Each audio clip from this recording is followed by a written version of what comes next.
Good evening, folks. Call the meeting to order.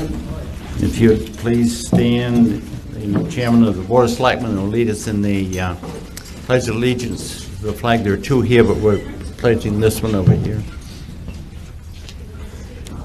I pledge allegiance to the flag of the United States of America and to the republic for which it stands, one nation, under God, indivisible, with liberty and justice for all. Thank you.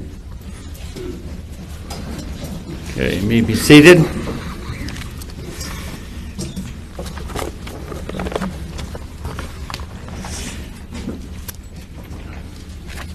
To the inhabitants of the town of Littleton, in the county of Grafton, state of New Hampshire, qualified to vote in town affairs are hereby notified and warned that the two phases of the annual town meeting will be held as follows.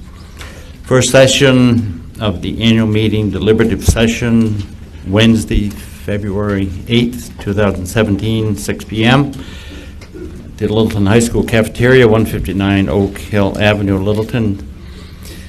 So the purpose is for the deliberative session. Second session of the annual meeting, official ballot voting, is Tuesday, March 14th, 2017, 8 a.m. to 7 p.m. at the Littleton Highway Garage, 240 West Main Street, Littleton, New Hampshire, and that's also known as Town Meeting Day. So the format for the evening, the selectmen will get the subject on the floor. And we'll be discussing it. And the first one is Article 1 in Milt. Okay. Rule number 1. Perfect. I move that we not allow any new article to be discussed after 11 p.m. this evening, that the article being discussed at that time will be completed and voted on, and the meeting will then be adjourned until 6 p.m., February 9th, 2017, at this same Littleton High School. Second. Okay. What's your pleasure? Moved and seconded that the meeting adjourns at 11. Any discussion? Okay. Or what happened? Oh, is it working? it has to be turned on. Okay. I'll just ask loudly. I'll just ask loudly. My question. There's a little button on the top, Mary. Little black button. Okay. Is it on? Yep. It is on now. Yes. My question is, if we have one warrant article and it's 11 o'clock, what do we do? Can't we stay? I mean, I would think that as the night progresses, I'm all for this, but as night progresses, you know, it may just take 15 minutes more, and why come back tomorrow night on a stormy night to do 15 more minutes?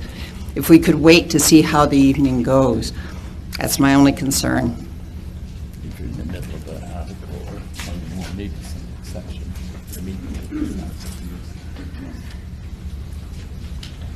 The moderator will control that for us. If we come down to one single article, I would think. If there's only 6 people left, then we probably would adjourn, but the moderator controls the meeting. So. Okay. Okay, Okay, you ready for the question? All those in favor say aye. Opposed, no. Okay, the ayes have it. So with perhaps an exception, 11 o'clock, we're shooting for no later than 11. I move that any article that has been deliberated and voted upon cannot be brought up for reconsideration at a later point in the meeting. Second. Okay, so what that means is once an article has been dealt with and you know that it's going on the ballot, then it can't be brought back up again then or at a future time during the meeting. Yeah. The only concern I have with that is that we know when that article has been closed. At the school meeting, we had a confusion. We didn't know it was closed. We had to bring it back up afterwards. Yeah, we did have confusion on Tuesday night, and just so that we'll know that we're done, you'll hear something like, are you ready now to vote to place it on the ballot as presented or amended? Thank you for bringing that up. So all in favor, say aye. Aye. Opposed, no? Okay, so that stands. I move that the following individuals who are not residents of the town of Littleton be allowed to speak on warrant articles discussions at this town meeting. Andrew Dorset, Town Manager. Karen Noyes, Finance Director. Andrea Day, Project Manager from Dufresne Group. Brian Patno, Transfer Station Manager. Brian Glass, Parks and Recreation Manager. Seal Stubbins, Executive Secretary and Welfare Director. Christopher Solomon from Ward and Delia Architects. Jim Gardner from the Police Department. And Natch Grays from the Police Department.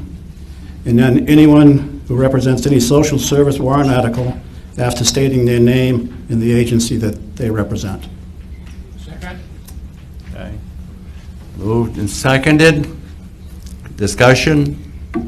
All those in favor say aye. Aye. Opposed, no. The ayes have it, so that motion stands. And now, I have some minor corrections to the warrant that you have in front of you this evening. On Article 2, the amendment to the zoning ordinance, you should add no tax impact recommended by the planning board 5-1. Article 4, operating budget, should correct the wording on the dollar amount to $8,730,879. Should scratch out the last 1,000 in that article. Article 11, transfer station baler and conveyor, correct 30.000 to 30,000. Article 14, the Acme Collective Bargaining Agreement, correct the second 2018 to 2019. And Article 27, petition warrant article, support center at the Birch House, correct the spelling of house to H-O-U-S-E.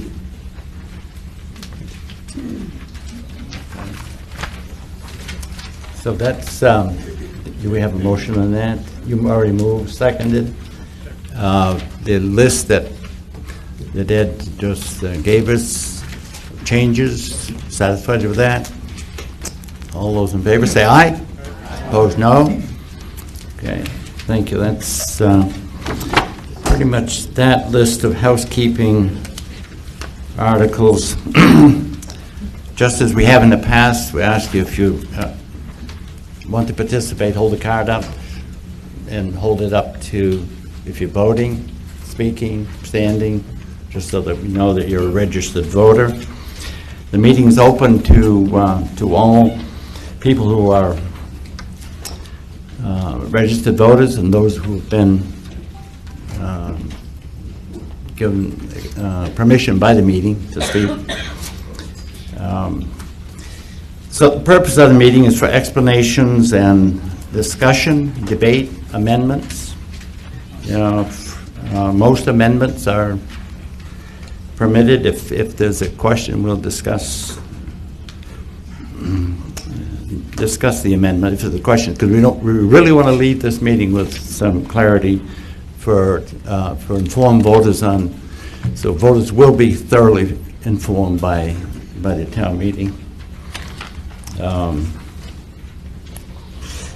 So I ask you to rise to speak. The mic, we've made some adjustments on that. It should be clear. We're going to ask the people in the back to make sure that you do hear. We want you to hear the proceedings. Speak once and try to prepare your notes. Try to limit yourself so we don't have to put time frames on it. Respect the other people who are speaking. We're suggesting not to ask to speak twice until everyone has had a chance to speak. the fire exits, a couple of exits, one to my left, one to my right, in case we may need them.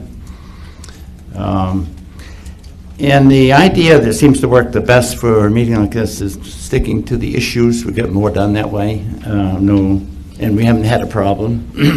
So no personal attacks, personal debates, and that kind of thing. So with the housekeeping issues sort of taken care of, Article 1.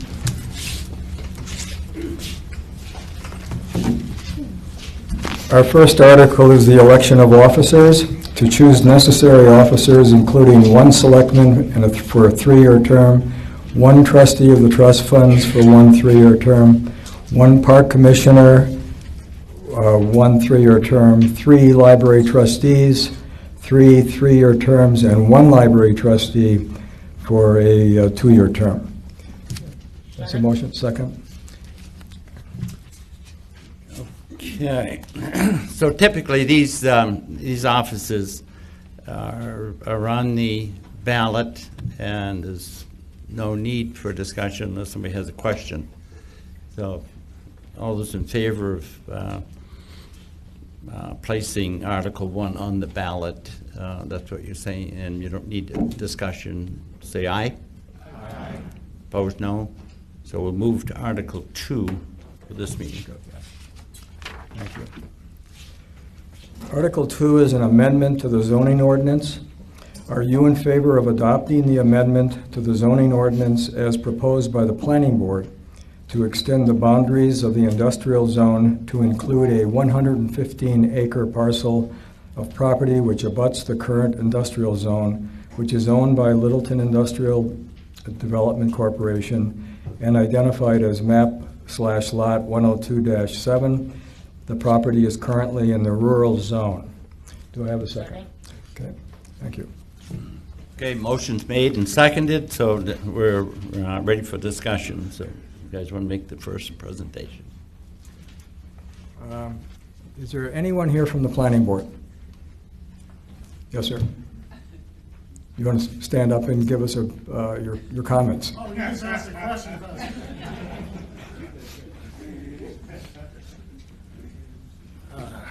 Tony J. Alacqua, TJ for most.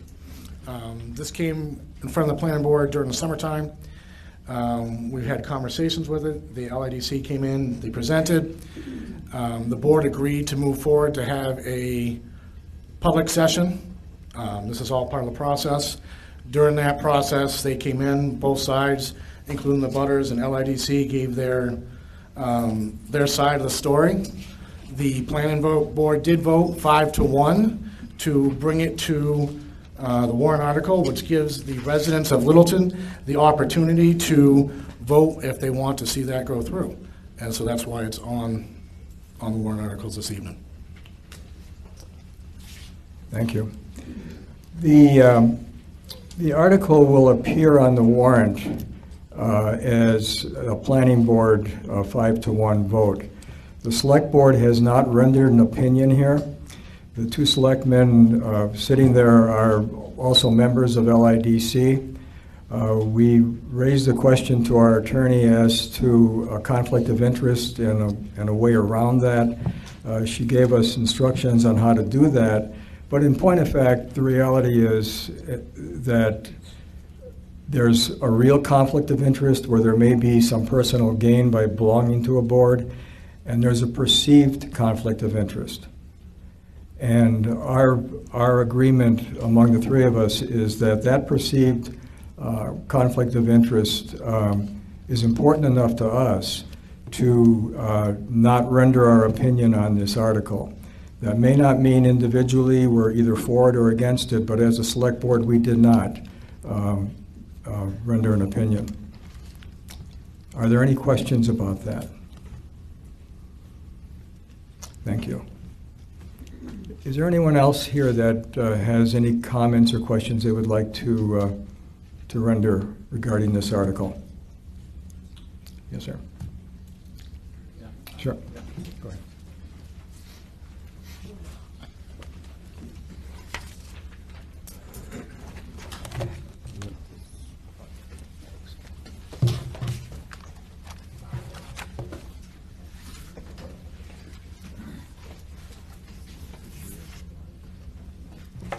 Good evening. My name is Greg Eastman. I'm the president of the Littleton Industrial Development Corporation. And with me tonight is Stan Fillion, who's on the board of directors, and Chad Stearns. And the three of us would like to review this, Article 2, and why is it important that we're asking to change the zoning classification of map 102, lot 7, from rural to industrial. Seal, can we go to the first slide? So the piece that we're talking about, is right here. And within this red dotted line is the industrial zone.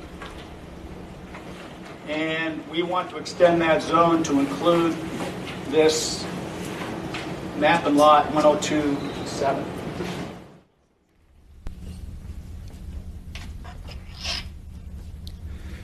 What we're going to do, the three of us are going to do, are just talk about a little history on the industrial park, where it came from, what it provides, what it does for Littleton, and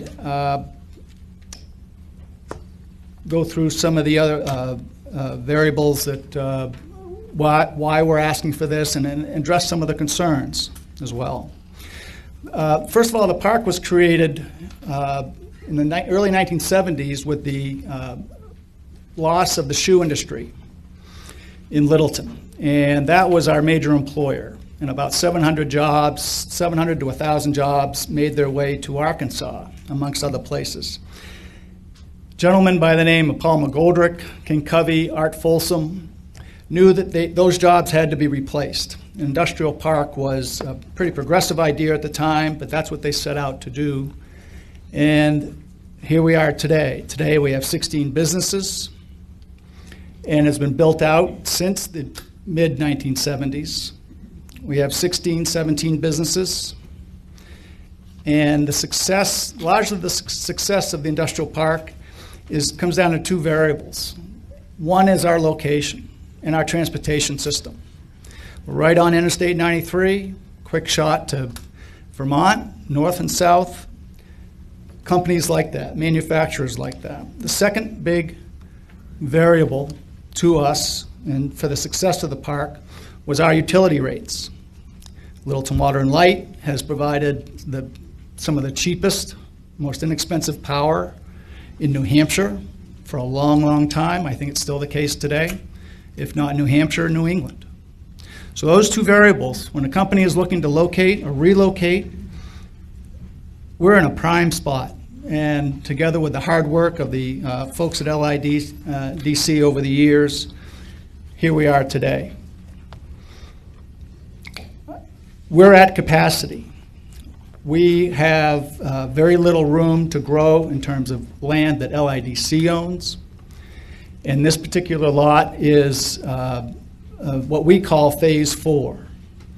The first 3 phases of development in the industrial park is what you see today. Phase 4 is, we've had a preliminary feasibility study done, and that has demonstrated to us that this is developable and it will create jobs. And that is the mission of the LIDC. That's what we started out doing in the 1970s, was to create jobs. And that's really our sole mission today, create jobs and expand the tax base. LIDC has worked hard to develop what we have in terms of the type of companies that we have. They're good neighbors, they're good to the community. There isn't a company in the park that any community in the state or New England would not like to have. LIDC's worked hard to create buffers in the neighborhood. We've rehabilitated a tire and dump stump. We proactively look at each company that wants to come to the park, and we want to make sure they're going to come and create jobs. We don't want to sell a 50-acre parcel to a company and they create 2 jobs. We really want to maximize the number of jobs per acre.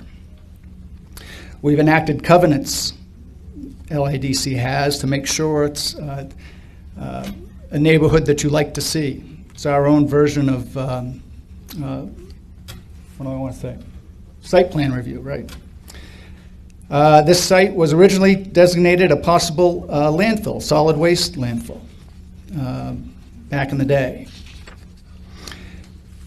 Today, we have 16, 17 businesses with approximately 1,200 employees. Average annual wage annually is $60 million. And if we take that $60 million with an economic benefit of 3 and say that $60 million is spent and respent 2 or 3 times, that's $180 million going into our economy, regional economy. The cost to build the park from the 1970s through the mid-1990s is $4 million. Littleton paid $1 million of that. The Economic Development Administration paid $2 million. And the remaining $1 million came from state and other sources. LIDC reinvested its money. So for $1 million investment that Littleton made over a period of time, the wages paid and the economic benefit of $180 million is a really good return. EDA uses the Littleton Industrial Park as a model when it's discussing how to build an industrial park in other communities. And we're very proud of that. Annual revenues generated out of the industrial park, property taxes, $600,000 a year, not including the new tender facility, which I don't think is part of that. We reached a milestone a couple of years ago where the real estate taxes paid in Littleton by the tenants in the industrial park broke the $10 million mark over time. Sewer fees paid annually, about $21,000, and water and light revenues or payments to water and light are about $1,100,000 a year. Again, those monies go back into water and light, for instance, to pay expenses, including wages. So total revenues annually generated from the park is $1.7 million. One more thing that's not on my slide is that the tax-based growth in Littleton. I want to just go through a couple numbers there. In 1995, the Littleton tax base was $241 million. In 2009, we peaked at $794 million. Today, it's $721 million.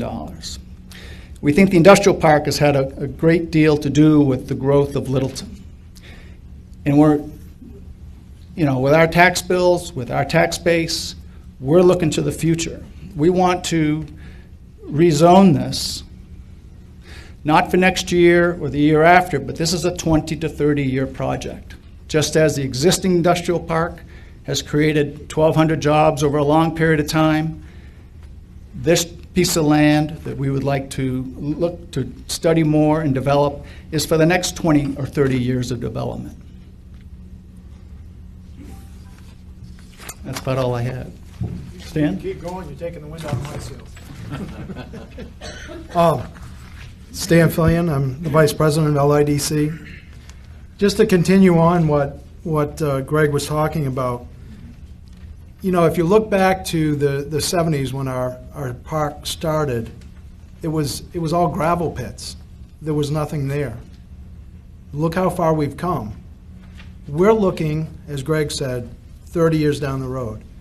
We're not going to have 16 businesses move into the park tomorrow because it takes a long time to expand the infrastructure that we need, although a lot of the infrastructure is already run out to the park.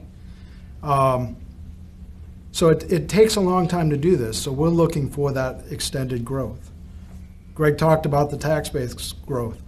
It's about $25 million of tax base in that industrial park. So that goes a long way towards helping to pay for the services that we have in the town. One of the things is we are looking to get additional funding from federal government for feasibility and transportation improvements in that area. We can't get those fundings on the application because it's contingent upon having that zoned appropriately to have the businesses go in there. they're not going to give us money contingent on, well, okay, we got to go back to the town to try and change this now. They're not going to fund that. That's one of their criteria. We've looked at other places in the town over the years to expand. We looked actually at our neighbor of Bethlehem to try and do a regional one out on the Brook Road. It's kind of cost prohibitive, and when you get into regional industrial parks, it adds a whole new dimension. We've looked at other areas in the town. This is the area that really the infrastructure is there. It's contiguous to the area that we already have. So we really feel that this is the logical location for it, instead of going, to the top of Man's Hill and trying to build the infrastructure up there. And I know that nobody likes these projects in their backyard. It's hard, but we're looking to the future, and we feel that this is the most logical place. One of the other things is, 20 to 30 years from now, keeping our youth in this area and providing the jobs, good paying jobs to those individuals, so that they don't have to, work at a place where that's where they're getting minimum wage. And this has provided Littleton with a diversified economy. As Greg said, we had the shoe factories back in the 70s, the 60s, and back. We no longer have all of our eggs in the one basket.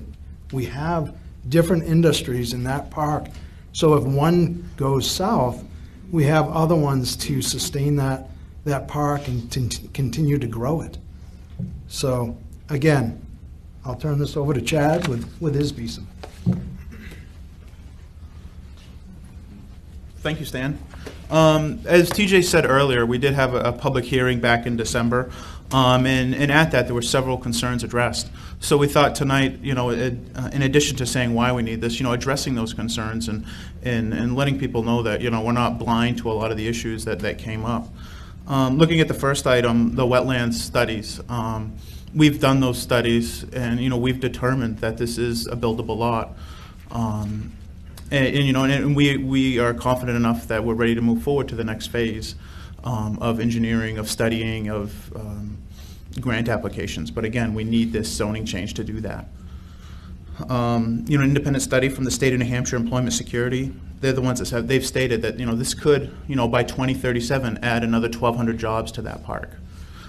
Really big thing when you look at the future, as Stan said earlier.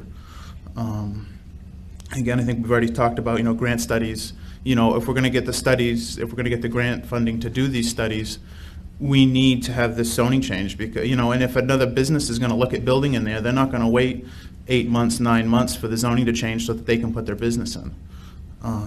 So this is another reason why we need to do that.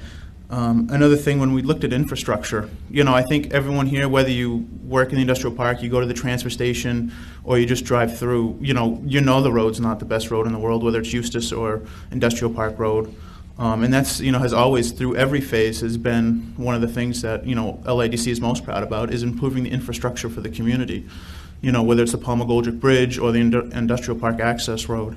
It's something, as we've continued to grow, we've invested in the infrastructure of this community. Also at that meeting brought up was Hitchener's New England Wire facility, or the old Montgomery Wire facility, and those are being currently looked at by companies now, but that's not in the future for 10, 20, 30 years. Those should be and hopefully will be filled shortly within 5 years, but what do we do 10, 20, 30 years from now? And there were legitimate concerns about light pollution, visibility. I don't want to see skyscrapers up on the mountain behind me. As Greg said earlier, we've been great when it comes to covenants for our property, making sure that when we do sell property to people that, we can put in things like light pollution that's, dark sky compliant, or whatever the industry standard will be in 10, 20, 30 years, and visibility as well. So we do take those concerns to heart and understand them, and as we've always done, we will continue to address those concerns. Okay. So, Article 2. Further discussion. Yes. Good evening, Sam Greenlaw. The infrastructure, has there been any thought as to when that would have to be put in? Who's paying for it? And because that's got to be done before anybody's going to buy a lot, so it means it's got to come out of somebody's pocket long before there's any revenue back to the town. In terms of funding, infrastructure, as has been done in the past, our primary look would be towards the EDA. They are very happy with this project that we have done to date, and that would be our primary source of funding. Other sources of funding would be through the state, any other federal funding that we can find. And there would also be eventually town funding as well we'd be looking for. Does that answer your question? Okay. Sure. Further questions or discussion? Yes, go ahead. No, come right up to the mic. Line right up there if you want to speak, please. Well, I'd like to talk from the podium if I could for 2 minutes. Yeah, okay. Thank you very much. I appreciate that. Of course.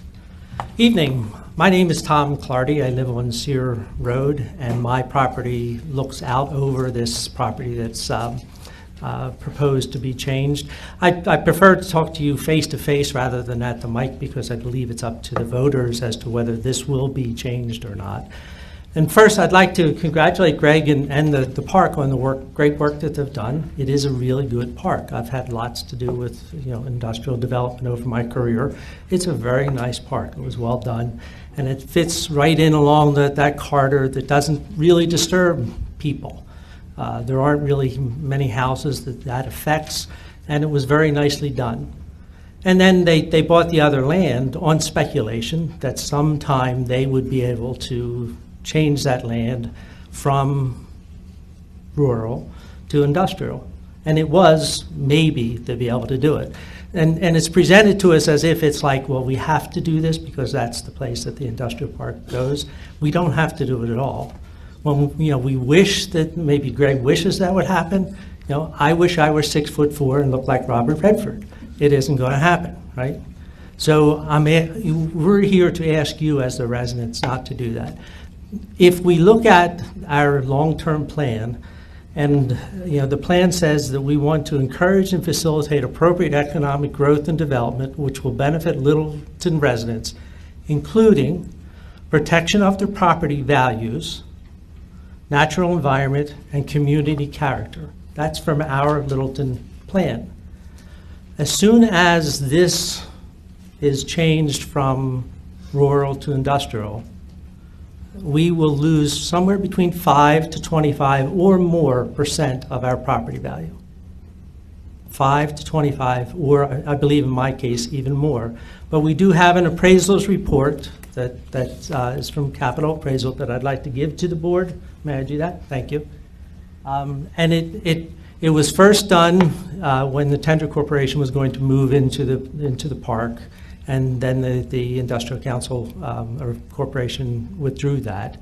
I just had them redone, and it's done by a certified appraisal, 30 years. He's done work all throughout New Hampshire, and he's qualified as an expert in the court in Grafton County and most other counties. And that's what it says. It says 5 to 25%, and it could be amplified, is his term, because I didn't want him to spend more money in finding that. So we will lose property value. And that's part of what the zoning board has to think about. And as voters, I'll ask you to do the same thing. The way the land sits, if you will, it sort of sits in the palm of, and there's residential properties all around, and the industrial buildings will be built in there. And there's no way to hide them from our homes. We will see those. We'll see the buildings, we'll see the lights, we'll hear the cars, we'll hear the motorcycles, we'll hear the trucks, we'll hear the trash trucks. We will hear all the noise that comes from any industrial, even if it's muted. There's air conditioning, there's fans, there's all sorts of things. So we'll have noise, we'll have light, will have reduction in property value, and certainly it changes the character of that whole area, right? That whole little bowl that this will sit in, and then the ridge line that it'll sit on top of. It'll just change forever. Not for a little while, forever. Right? So I'm hoping to be here for 20 years. I don't know, 25. You know, we did buy a couple other little lots down in the cemetery. That's how long we plan to be here, right? But that's different real estate. So when you talk 20 or 30 years, I plan to be there for 20 or 30 years, right? Right? It's not just about the job growth. And so sometimes we simply have to say no. That, you know, you bought the land, it's not right for this purpose. It's not suited for this purpose. It was bought on speculation, hoping that we would change it. Let's hold on to the, you know, do you look outside? You know, I looked outside tonight at the sunset, and we have these gorgeous mountains. What a gift. And maybe if you've lived here all your life, you take those for granted. I don't. It's gorgeous. I was outside last night grilling a piece of tuna for dinner. You know what I heard? Nothing. It was so quiet. It's gorgeous. And you take it for granted. You know the old song, we pave paradise and put up a parking lot. Let's be careful. Economic development is good, but it has to be in balance. We also have a tourism industry.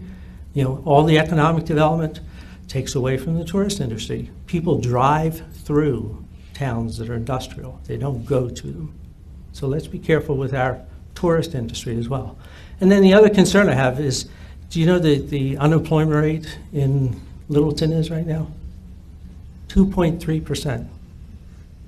That's full employment. 3% is full employment. Now, again, it's good to look out 20, 30 years, I agree, you know, and that doesn't always happen. But if we lose the tourism industry, how many jobs are we going to lose there if we go too far on the industrial? There are other places to build. Maybe it's not as easy. I don't think this is an easy build either. You know, there's an awful lot of infrastructure that's going to have to be done. So there are other places to build and to expand.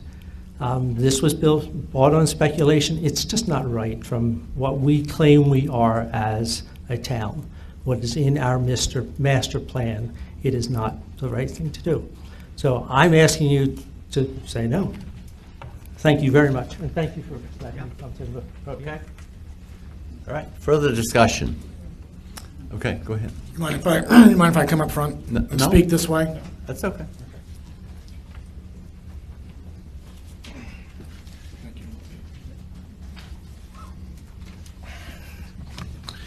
All right, thank you. Yes, first I want to point out, obviously, we believe in economic development. Obviously, the industrial park has been fabulous. You gave us a nice history of that. I, too, would like to give you a quick history.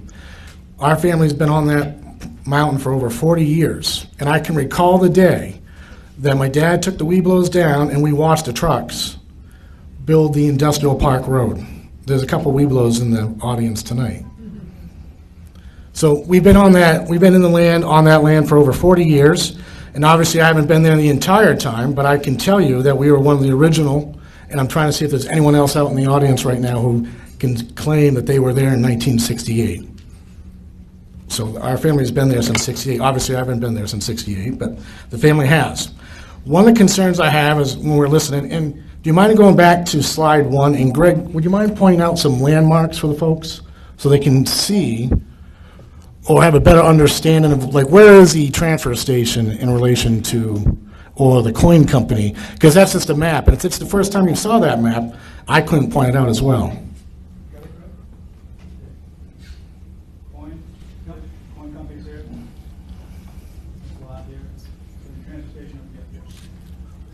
Thank you. Did you know back in the early 80s there was a family living on that property? Did you? There was a family there in the early 80s. Yep. I know that because my brother and I used to play there. We used to slide down that trail, or the access road on the power lines. Come to find out they might not have been there legally, but there was a family there. So I know the property well. And like the gentleman said, it is in a nice bowl. You have the nice ridges. You know, it's a beautiful piece of land.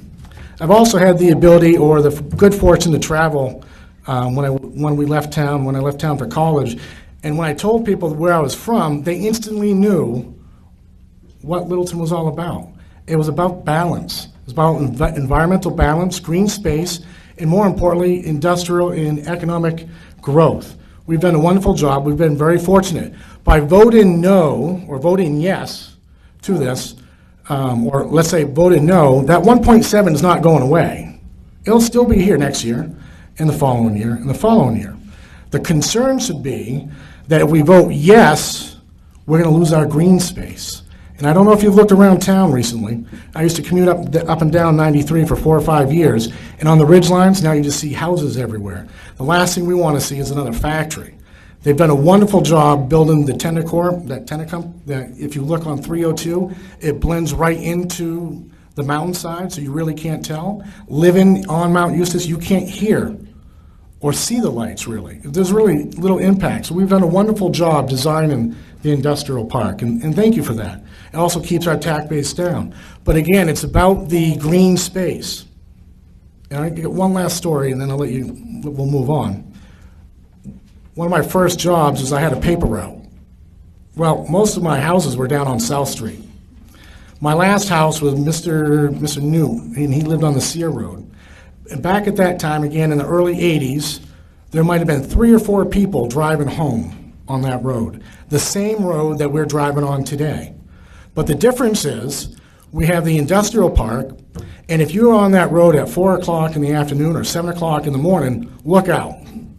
The traffic is unbelievable. There are folks who actually will walk, and they're part of their exercise. You see them daily, the same people, the same time of day. They are taking their lives at danger walking on Mount Eustis. First of all, it's not a safe or flat road, so how they don't twist their ankle or how they don't get hit by automobiles using that to access to work. It's not a bad thing. There was a time between the transfer station and the town line that was a dirt road, and every year they would have to grate that dirt road.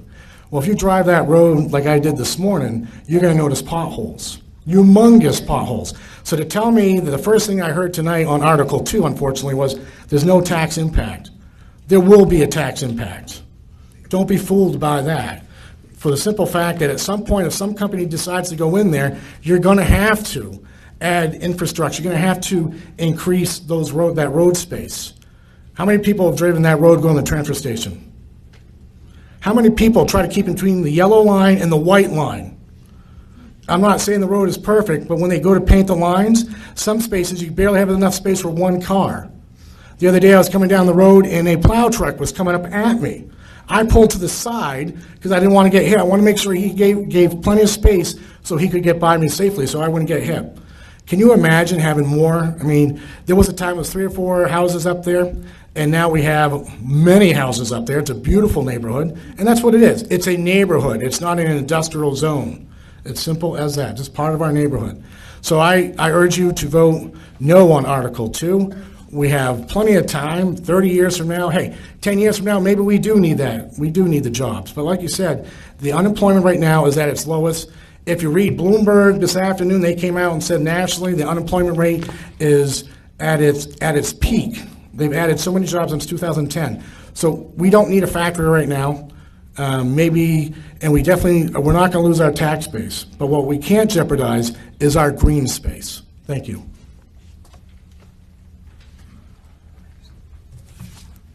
Okay, further discussion? Yes. Rudy Jeffrey from Littleton. I want to thank you, Greg, for the nice presentation. But I also want to thank you, Mr. Tom Gladger, which, he really put everything in prospect, where he come from and what he did, in Littleton. That gentleman over there, he comes from Pennsylvania. That gentleman over there, he invested over $1 million on his property just to be in Littleton. He never thought that eventually his neighbors, he want to be like an industrial park. Like he explained it to you guys, noisy cars and so and so and so. I mean, if I spend $1 million on my property, I want to make sure I don't hear nothing, don't even birds. But anyway, this is about Tom Glad. Just to keep in mind that he invested over $1 million in Littleton, And the tax that I pay for this town, they are enormous, which we need them to not move again, some other time. In regard to no tax impact, I mean, Tony did a nice presentation. Everybody else over here, I believe that everybody knows the numbers and stuff like that. I mean, how do you guys can say that this project doesn't have a tax impact? I mean, you don't have to go to college to read it, to realize, that eventually, if it's not this year, maybe a year from now, 2 years from now, it will have a tax impact. And right now, Littleton, believe it or not, I don't know anyone of you, that follows the tax route of this administration. We are all over, man. People cry. People don't believe it. If they think that $2.59 it's too much, that we got to raise our inelastic taxes, wait next year or year after, man. People, they got to find another job just to survive.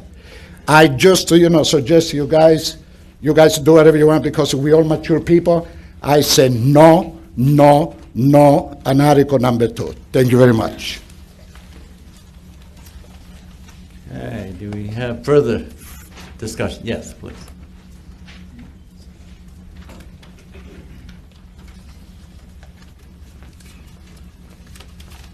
Name's John Scott. I live up in that area. I got a beautiful view of a mountain. That picture there looks like a nice flat piece of land. That's a beautiful mountain peak. There's a couple mountain peaks, and I'm really looking forward to see industrial park just shining at me every night. I purchased my house up there. Right now, if the business can do that to me tomorrow, it'll do it to your house next week. No matter where you live, they'll put some kind of home or something else what you don't want, but they'll push their way through. So think of it, it's us today and you tomorrow. Thanks. Okay. Further discussion? Yes, please. Kim DeLutis, that was my husband. And I just wanted to show you the area that we're talking about because, yeah, it does look like a flat piece of land. Okay? This is the view from our backyard, and it's right here at the top of the mountain. That's what we're talking about, a ridge at the top of a mountain. Okay? So if you weren't lucky enough to be born in this beautiful, scenic area, then you moved here because of the beautiful scenery that we're talking about here. And so really, do we need an industrial park on the top of a mountain? I mean, is that why you purchased your land and knew exactly what you were purchasing was zoned a certain way? And so our concern, and what my husband was alluding to, is that, well, he came right out and said it, if you rezone on a whim like this, then you don't know what you're purchasing anymore, okay? And that's why it's going to decrease our property values. So just think about your view next time and wonder if that could ever be changed. Thank you. Yeah. Hi, my name's Ralph Hodgman, and I got a question on the 17 businesses. Are there currently 17 existing businesses in the industrial park, including all of the buildings in the park? Yes. There are. And the taxes being paid are $600,000 a year. Yes. Now, the question to the selectmen are, do any of these businesses get a tax break from the town of Littleton of any kind? No? Okay, thank you. Okay, further discussion? Yes? Okay, yeah.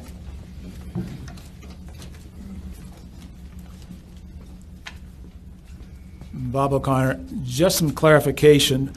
It sounds like this is a pristine, beautiful plot, which looks that way.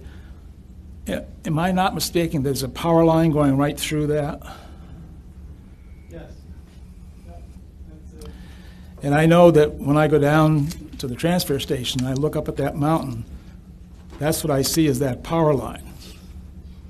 And that would seem to detract from some of the beauty up there. Maybe it's hidden behind a hill or something. So my view of it isn't particularly beautiful. I'm just wondering, maybe I'm looking in the wrong direction? JJ Alacqua. The power line is not lit up.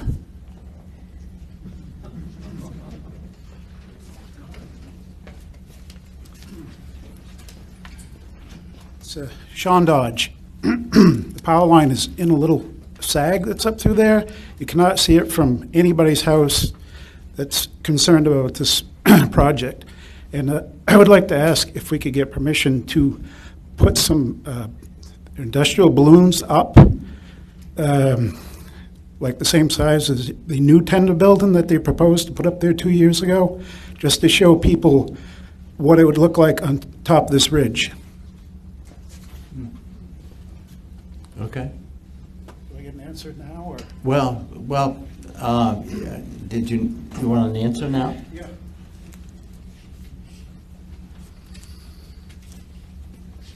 We can take a look at it, Sean. I can't commit to you now. Pardon? Before the town meeting? We'll take a look at it. So I guess not. We'll take a look at it. I'll have to talk to the board. Yeah. It was offered 2 years ago by Horizons to do it, and it was never done.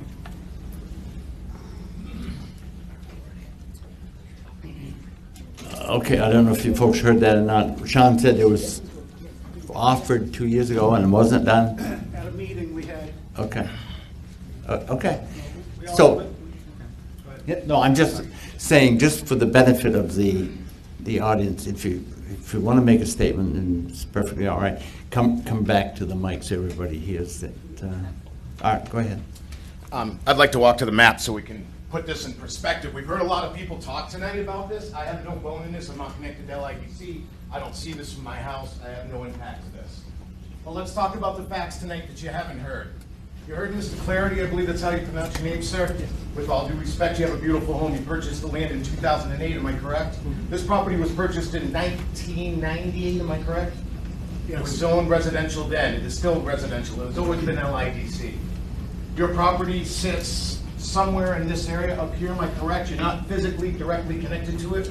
Your appraised value is about $580,000 roughly. That is sitting there. When you said you did your due diligence on an appraisal for that property, that I would imagine came into it. The next person we heard from was Mr. and Mrs. DeLutis, or that family.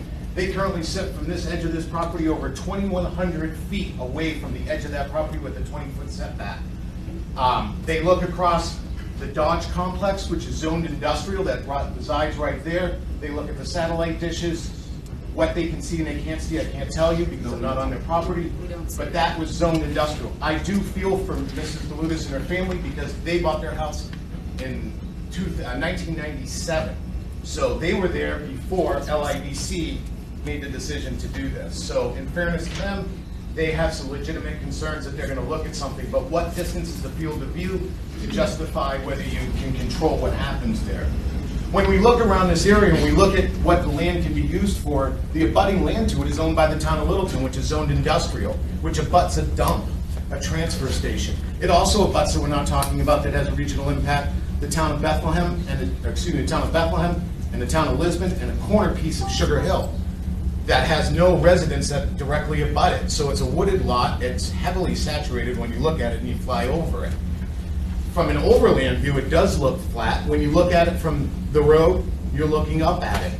So the thought that we are going to control a piece of land that we live a mile away or half a mile away to look at this is a question you have to decide, not us. Thank you. Okay, further discussion? Anybody else? Yes, okay, yeah.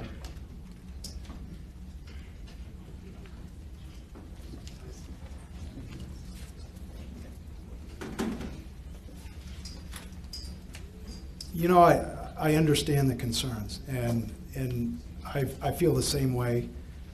But the problem here is, a 3 years ago, we did Mount Eustis, the ski hill. Now we have lights. When I bought my house, the lights weren't over there. They now are up. My view is affected. I see lights. You know, I understand that we continue to lose some of our environmental areas, the dam. Everybody is moving north. We're getting more and more people from Massachusetts tourists that come up that want to enjoy the area. I used to go hiking around here. I'd see nobody. I see people on the trails now. I lived up on the top of Pleasant Street for years. It was fields, it was woods. Now Gary's Drive, there's homes going up through there. There's South Watch at Remick Park. Change is inevitable. And we're not talking next year or 2 years down the road with this project. We're talking the 20 or 30 years. We on the LIDC are trying to do the due diligence to make sure that we set up our community for that time frame. And I guess I would ask, okay, if it's not there, where shall we put it? If we put it somewhere else, we put it top of Man's Hill, if that's where we choose. Don't you think we're going to have the same response from the residents there? Nobody wants things in their backyard. But, as it was mentioned earlier, this piece of property could have been a regional landfill. That would have been fun, huh, to have that? A view of a pile of trash and a regional landfill? So I ask you to think about these things, because sometimes we have to get by the benefit or our own, what the impact is to ourselves for the greater impact of our community and other residents. Thank you. Okay, someone who hasn't spoken wishes to speak? Yes, go ahead down front.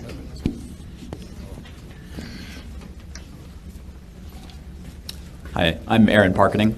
I don't know how I feel about this yet, but I do know that every year we as a town react a lot to the taxes, to the tax rate, and to it going up. And it feels to me like this is one area where we can be proactive and keep our taxes down and get jobs going up. So that part of it sounds like a really good idea to me. Okay.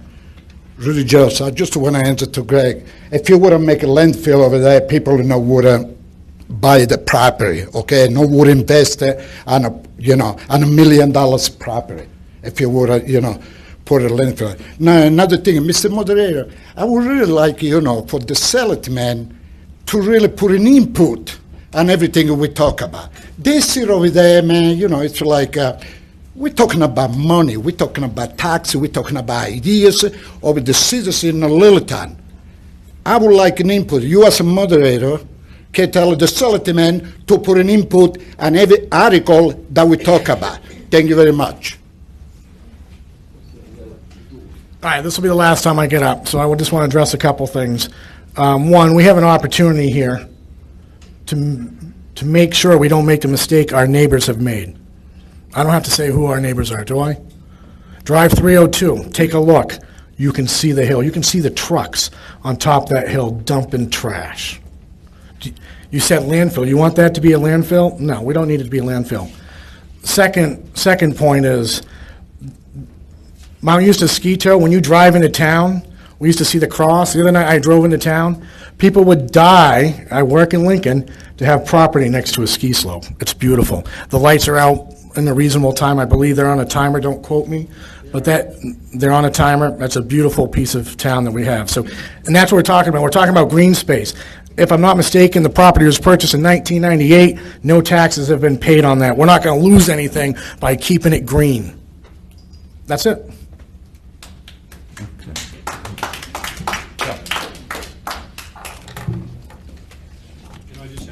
There is an item that I'd like to read, and then you want to go first? Yeah, go ahead. Go ahead. Tom Alt. I'm, as a lot of people know, quite conservative on most issues, including open space. I'm not for this or against this, really, but I like the idea of having manufacturing jobs as opposed to box store jobs, that's for sure. I do want to point out that when we talk about adding to the tax base, I heard that the 17 businesses over there now pay $600,000 in taxes a year. And that works out to an average of $35,000 in taxes per business. Everybody knows that you can't add infrastructure and build buildings and so forth without, at some point, you need a little bit more fire department capacity.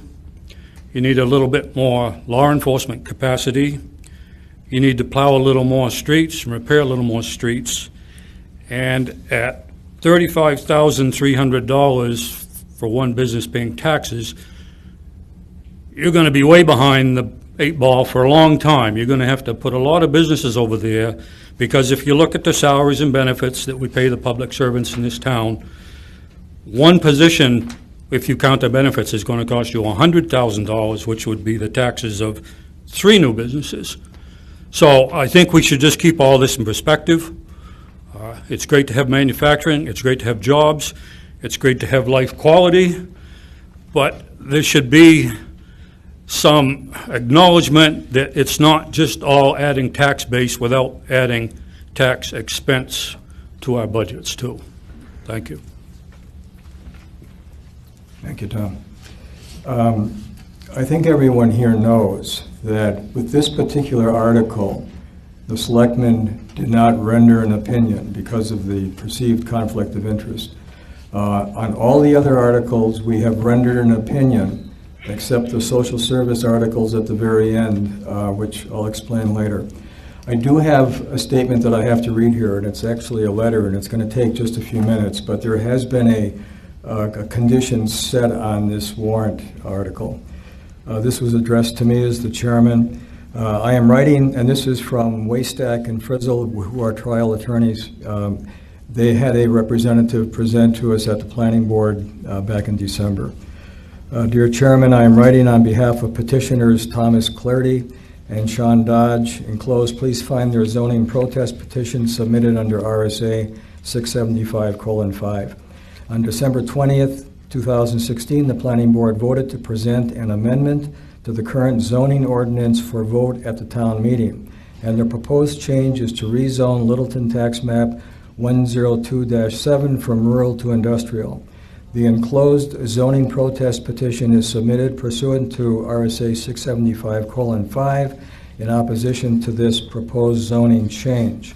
Under RSA 675:5, this zoning protest petition now requires the town to approve the proposed change by a, quote, a favorable vote of 2/3, unquote, of the voters at the town meeting, as opposed to a simple majority. This petition is signed by more than 20% of the owners of the area within 100 feet immediately adjacent to the area affected by the change. RSA 675:5, 1-a in parenthesis. The area affected by the change in this case is tax map 102-7. This lot is surrounded by 9 lots, 2 of which are municipally owned and 3 of which are in other towns. See attached map. The municipal lots are not included in the calculation under this statute, RSA 675:5, I-C. However, the lots in other towns are counted in this calculation, and they give a reference to a legal case. As mentioned, this petition is signed by the owners of 4 lots that make up more than 20% of the area within 100 feet immediately adjacent to tax map 102-7. It is signed by the 2 principals of SNF Partnership, who are the owners of tax map 99-9, semicolon, Sean and Franklin Dodge. The joint owners of tax map 99-43, semicolon, Todd and Brian Nelson, the joint owners of tax map 102-6, semicolon, and Linda Goldstein, the owner of Bethlehem, New Hampshire tax map 4001-14. This makes up roughly 42.7% of this area. See attached map and exhibits. The petition is also signed by 35 additional interested residents who oppose the proposed zoning change based on the fact that it is contrary to the general welfare of the community and that it is not part of a comprehensive plan. Under RSA 675:5, the signed protest petition must be submitted to the selectmen at least 7 days prior to the town meeting. As you know, Littleton is a SB2 town that has a, I'm not going to pronounce this correctly, BIFURCATED town meeting consisting of 2 sessions. The petitioners are therefore submitting this petition now, at least 7 days before the first session. In an abundance of caution, the petitioners will resubmit it again 7 days before the second session. Thank you for your consideration. Please do not hesitate to contact my office with questions. Sandra Cabrera, Esquire. Thank you.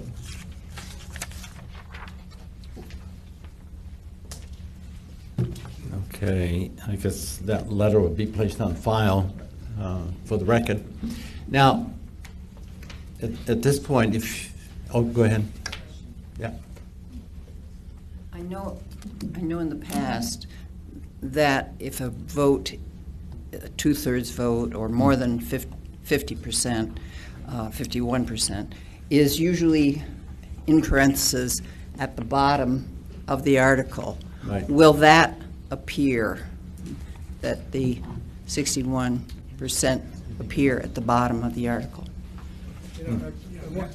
I want to make one point of clarification. I'm not sure the letter exactly says what needs to be counted. It's the warrant article itself. There needs to be 2/3 of the people who vote on that article, not necessarily who shows up. If you ever did a recount, you'll see some people come in and they simply vote on the budget and they leave, or they vote on this or another, part of it.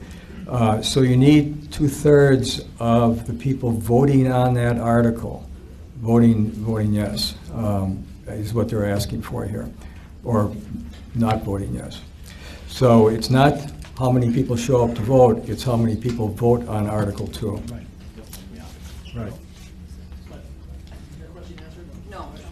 Will it appear on the voted article? Don't you have to put that in parentheses like Mary's asking? Yeah.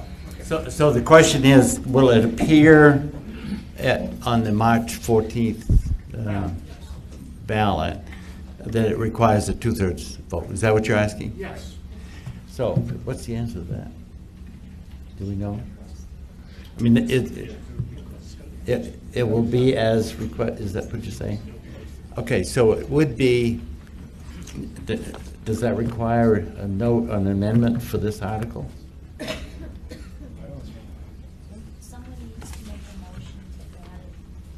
To the motion. Okay. All right. So we're being told that we do need a motion to, as it would be in the form of an amendment, to add to this article the type of vote that would be taken. Yes, Sandy. Are we in agreement with the town fathers that this 2/3 is real? Well, they're citing statute. So we don't know if that's going to be that way or not. Is that where we stand today? I think the assumption we make tonight is that it's real and it's legal. We can run this past council and find out tomorrow, but in point of fact, I don't believe they would have cited the statutes they cited without knowing for a fact that they had the numbers to make that modification. But you folks have not investigated that yet? Not beyond this, no. You can't argue that. No, I can't. I don't think so. So just for the information, the RSA that's being cited is 675:5, and this type of article requires a 2/3 favorable vote, and the selectmen are not contesting that. Oh, you do? We do have a legal opinion on that, and it will have to be added to that article for the warrant. And I would move that we add the required 2/3 vote be added to this warrant article. Okay, we do have an amendment. We've had the discussion. You ready for the vote on that? 2/3 vote? All of the. You need something in writing? Oh, yeah, we should have it in writing, yes. But are you ready for the vote on the amendment? Yes. What if it's not, what if it's voted down and put that amendment on there? Well, the article's going to be on the ballot. No. The 2/3. If it's required by RSA, why do we have to? Because you have to properly inform the vote in public that in order for this article to pass, it needs a 2/3 vote, and that's according to the RSA. To my understanding, but I'm pretty sure I read it right. Okay, the selectmen are agreeing that they're agreeing that RSA 675:5 requires a two-thirds vote for this type of article. And it has to be properly posted. And it would have to be, I guess, properly posted before the voting, but this meeting can add that as an amendment. And that's what we have on the floor right now. My question is if we voted no, not to add that, it's required by RSA anyway. I believe you're right, but we still have the opportunity to vote to have it part of the article. If not, the selectmen will be required, or the vote-in folks, or whoever in charge of the voting commission, will have to post that RSA so the public is aware. And that's why we're having that conversation tonight, because most of you probably never heard of 675:5. I didn't hear about it until 2 months ago, or a month ago. So we just want to make sure people are aware, so your folks have an opportunity as well to know that you're going to have at least two-thirds vote for this article to pass. And they had to petition the court, or they had to petition with their lawyers. They had to bring that to the selectmen 7 days prior.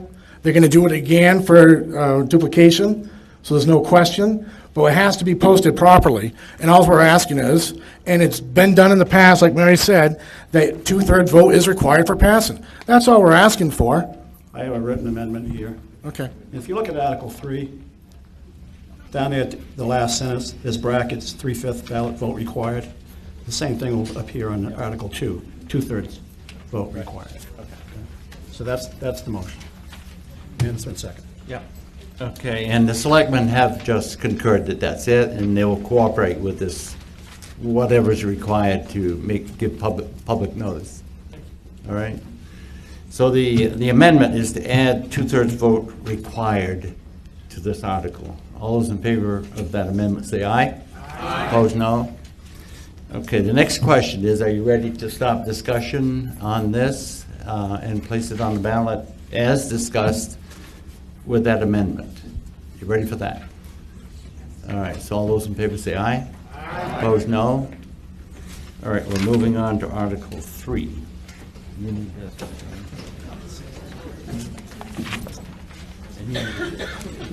Who seconded that? Scott.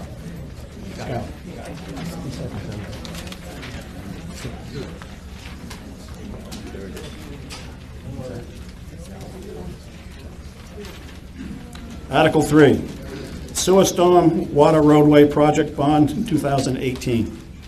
To see if the town will vote to raise and appropriate the sum of $2 million for the purpose of repair and replacement of the sewer lines within the existing wastewater collection system and any other costs related thereto, and to authorize the issuance of not more than $2 million of bonds or notes in accordance with the provisions of the Municipal Finance Act, RSA 33, and to authorize the selectmen to apply for, obtain, and accept federal, state, or other aid, if any, which may be available for said project, with the amount of such bonds or notes to be reduced by any grant funding received for the project, and further to authorize the selectmen to take any other action or to pass any other vote relative thereof. 3/5 ballot vote required. No tax impact in 2017. Recommended by the selectmen 3-0. Recommended by the budget committee 4-0. Second. I move the article. Second? We heard a second somewhere. Okay. All right, and town manager, you want to tell us what you want to do? So I just want to introduce Andrea Day. She is our consulting engineer on the project and is going to walk us through some of the basics of the project and its bond and funding.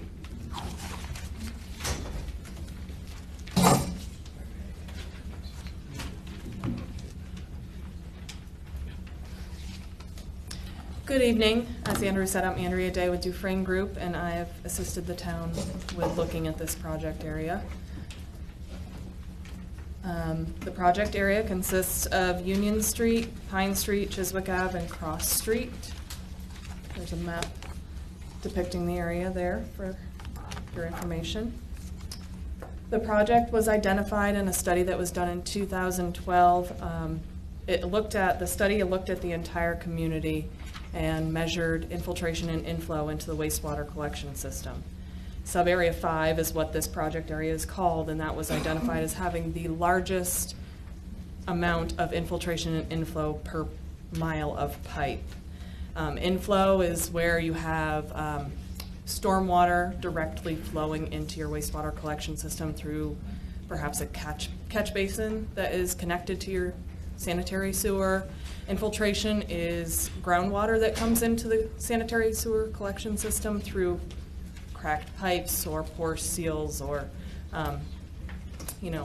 degradation that's occurred over time to the system that allows water to come into it. It's a major concern, this infiltration and inflow, because it increases the amount of water that's reaching the wastewater treatment plant. And although this water starts out as clean, once it gets there, it's mixed with the sewer that you have all, flushed your toilets, and it's gone into the collection system. Once it reaches the wastewater treatment plant, regardless of where it came from, it needs to be treated, and there's a cost associated with that treatment. So reducing the amount of infiltration and inflow can save costs at the wastewater treatment plant, and also there are some other implications because of the condition of the pipes that's allowing this to occur, and I'll get into that a little bit later on. Yeah. So the capacity of the wastewater treatment plant is currently approximately 1.5 million gallons per day. Normally it runs around 600,000 gallons per day. And as an example of how extreme this infiltration inflow is throughout the community, in September of 2015, there were a couple days of heavy rain, and the wastewater flow reaching the plant was 2.8 million gallons per day. So that's an extreme jump from 600,000, which is the normal, to 2.8 million gallons per day.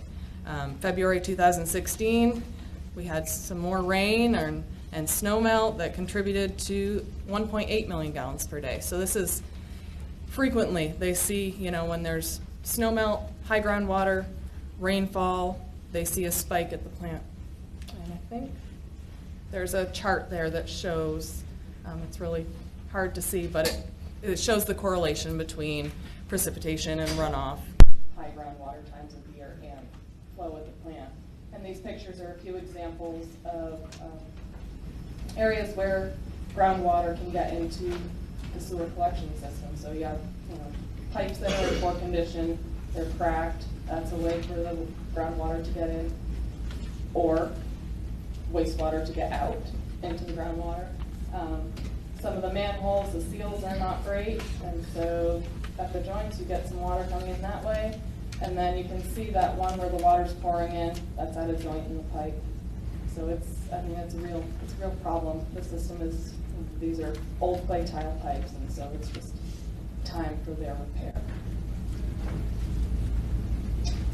So the proposed improvements include replacement of manholes in the sewer mains on Cross, Chiswick, and Pine with a full-width asphalt overlay, and rehabilitation of the mains and replacement of the manholes in Union Street.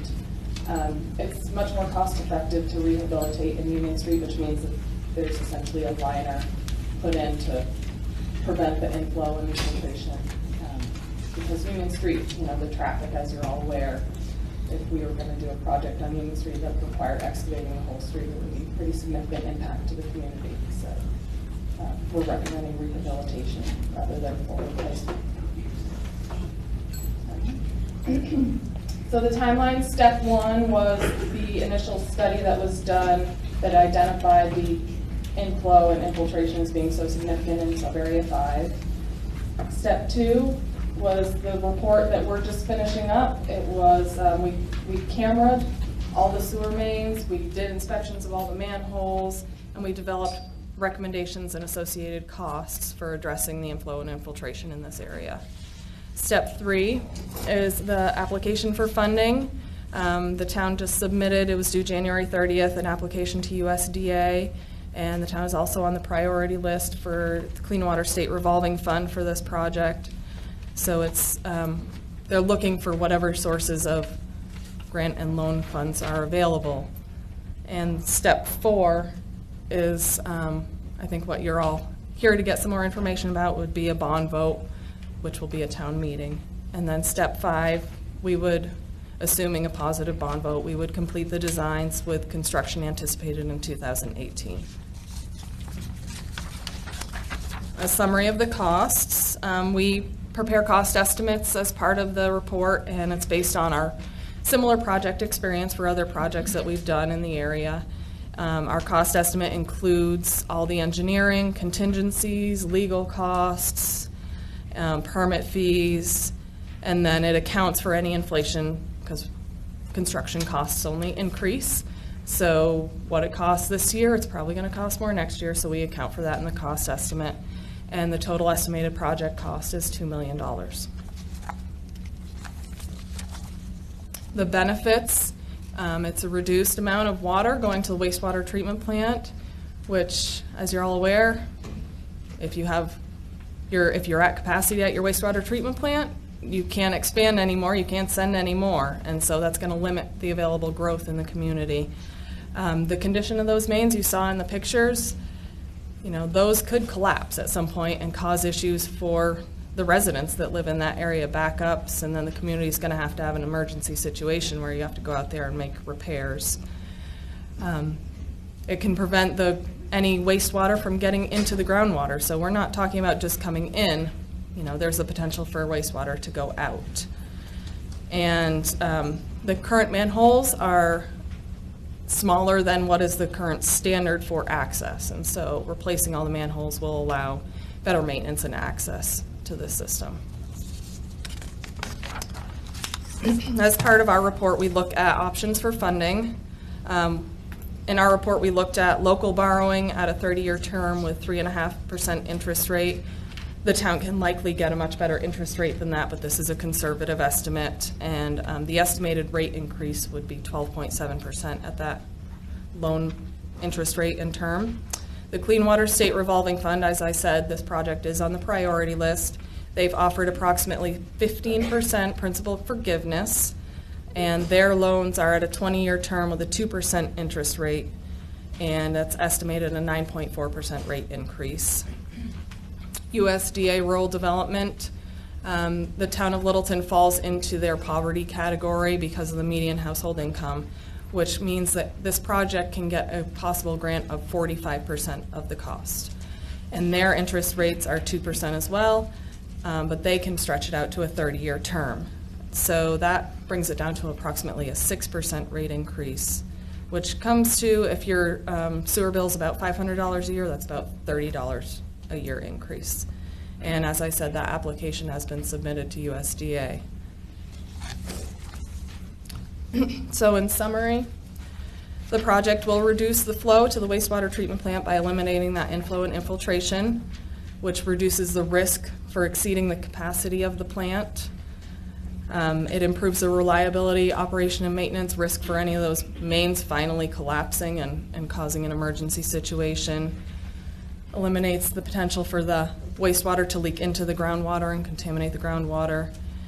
And USDA interest rates are at an extreme low right now, so it's kind of a great time to try and get this project done. All the construction costs are just going to increase over time, so that's all I have.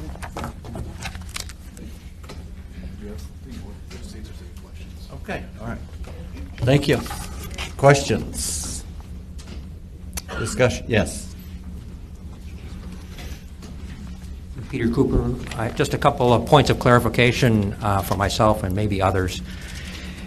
I understand if we have this overflow during storm condition, basically untreated sewage goes in the river. Is that correct? That's what happens at the sewage treatment plant? I mean, what do you do with 2.8 million gallons per day? I mean, they don't have a tank that big at the sewage treatment plant. They're still treating it. It may not be as to, it's averaged at the plant. Could you maybe come up here and explain that? I can't speak to exactly what happened on that day. If the operator was here, I'm sure he could. But looking at the results from their effluent testing on those days, they were not just dumping to the river. They are still treating it, but they probably can't treat it to as good of a level as they normally do. So the hammer there is if we do that too often, the environmental regulators go after us for dumping somewhat contaminated water in the river, correct? That's what would happen. If we don't fix this problem, they could come and say, spend much more money to upgrade your wastewater treatment plant. Right. If you continue to exceed 80% of your design capacity, then the state can come in and say you need to do an upgrade to your plant to increase the capacity. Okay. So I guess I wasn't hearing that. That's sort of the hammer that could require us to spend significantly more money than this. Yes. Than fixing pipes. Pipes is a cheap fix. Right. Yeah. So is there any estimation on how much reduction this particular project would give us, or do we do it, wait and see, but we may have to fix other pipes as well in the future? This is the worst area of town. It had the highest amount of inflow and infiltration per foot of pipe. So this is kind of the biggest bang for your buck to get this area addressed, but there are other areas of town that are in similar condition because of, you know, the age of the materials that were installed. A lot of town it's clay tile pipe, and it's old and has cracked and is allowing this infiltration and inflow. Okay, so just so we're not thinking, we're not going to accuse you of saying this is the last fix for this problem. It may not be. We may have to fix other pipes in the future. Correct. Unfortunately, you know, across this nation, most of our infrastructure is in severe disrepair and needs to be repaired and maintained. Okay, thank you.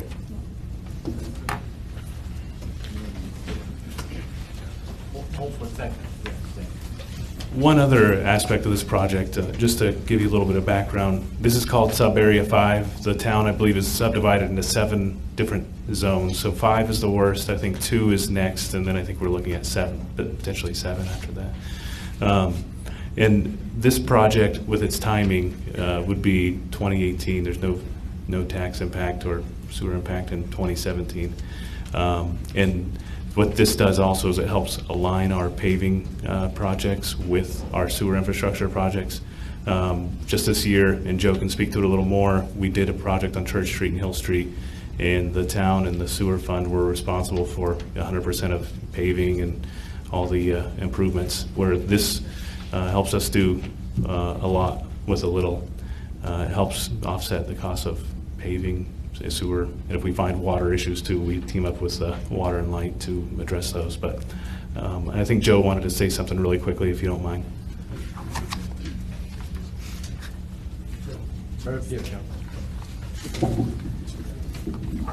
And I'll introduce, this is Joe DePalma, our Public Works Director. Just to steal what Stan said to Greg, Andrea stole a lot of my thunder, but some of the other factors in Sub 5, there are some areas in town where we're uncomfortable cleaning and performing maintenance right now. Andrea's mentioned there's small manholes that we can't get into to service properly. Some of the pipes, when we've cambered them, are in such bad repair, we just say, we're just not even going to bother trying to send a sewer jet down there, a machine that would shoot water in at a high velocity to clean the lines. We're afraid to clean some of these lines. It's not going to fix everything, like Peter asked. There are other sections of town that have issues as well. And then also you asked about at the treatment plant what happens when we discharge like that. It is treated like Andrea said, and I also believe there's a boatload of paperwork associated with an overflow or a dumping into the river, so to speak, like that. And it's happened, a couple other times too. So it is a big deal, definitely a big deal. The cost at the treatment plant, I think Peter, you were asking that too. Basically, it's a 1.5 million gallons a day, we said right now. So round numbers, it's a $15 million asset we have. If you had to rebuild it without a grant, it'd be $15 million. If you wanted to just say that DES had us expand it, say it would be a 50% expansion, that would be about half that, about $7.5 million to expand that. I'm not saying that Sub 5 is going to make us, perfect all over town, but it's the worst one we found so far. I'm afraid to clean some of the lines, and I'm in favor of this project. Andrew's point about the paving dollars going so far, we spent, our match would be, this about $350,000, $400,000 would be our match. We spent way more of that, more than that amount in paving this year. If we spent this here, we'd have the whole system rebuilt, and we'd have curb to curb, road rebuild, which we'd like. Also around town, every day there's a sewer issue, and yesterday or the day before, I won't say who it was, but we popped the manhole cover, and there's 3 or 4 people's sump pumps coming right in to our sewer manhole. That's costing us cash, dollars right out of our pockets at the treatment plant, because people don't have any place to dump their sump pumps in their cells, so they tie them into their sewer. It's a violation of the sewer ordinance, and I can't say we're going to go in there right now and stop all that. But Dufresne Group has a provision for that, correct? We've added drainage spurs on people's property if we would do that job. Go through your neighborhood with our new sewer service. We'd hook you up to the new main, and then we'd also run a drain service over to your property you could tie onto. And then that way, if you have water problems at your house, if you have roof drains that you don't know what to do with, if you have a sump pump that's running all the time, you can stop sending it to us at the treatment plant. You can put it into the drain system. That'll go through the catch basins and be released differently and properly. So there's a lot to this project. And again, Public Works is in favor of it. Thank you. Sure. Go ahead. Joe, I just have to say, you've got to stop going down in the manholes. That's why they're not big enough. My question on this is, I'm not opposed to it either. I just kind of like to, as he was asking, the overall picture here. So if this is one of 7 areas, how much of this excess do you estimate that this is going to address? 10%? 50%? 80%?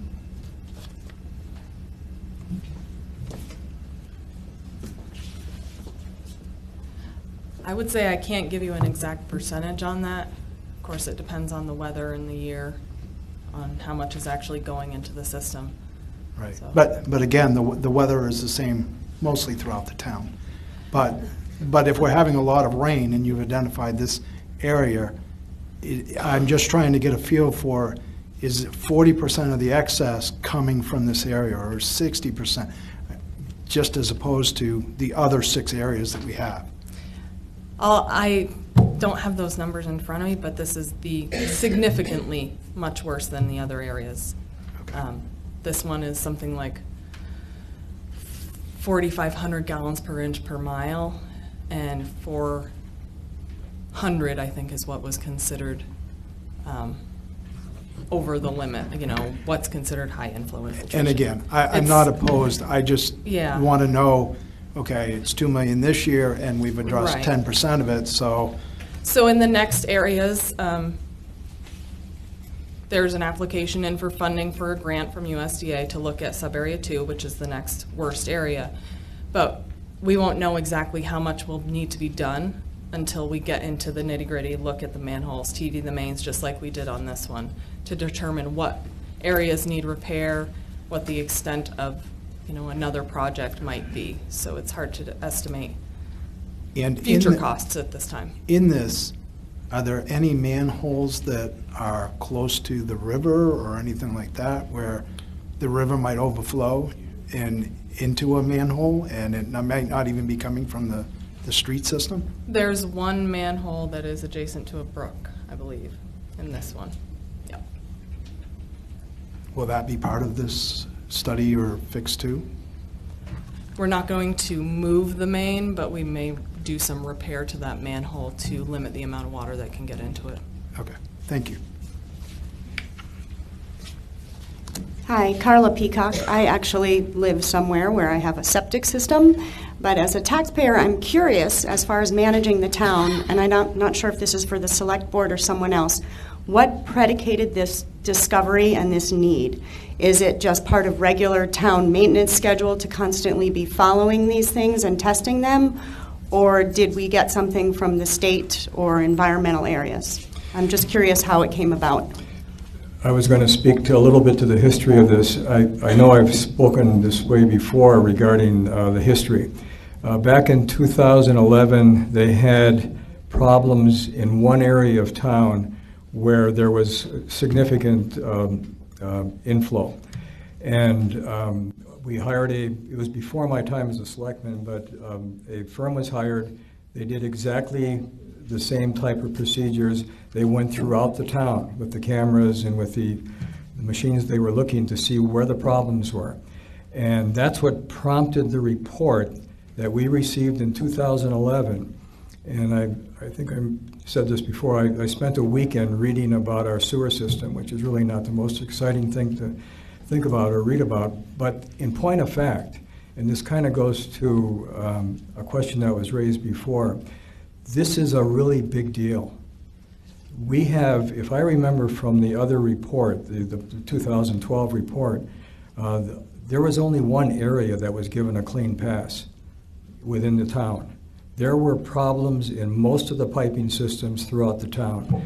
And I know that when we redid Main Street, and this was, I guess, kind of funny in some respects, when they opened up Main Street, they found a whole set of pipes they didn't even know existed sitting below the piping that they were using at the time.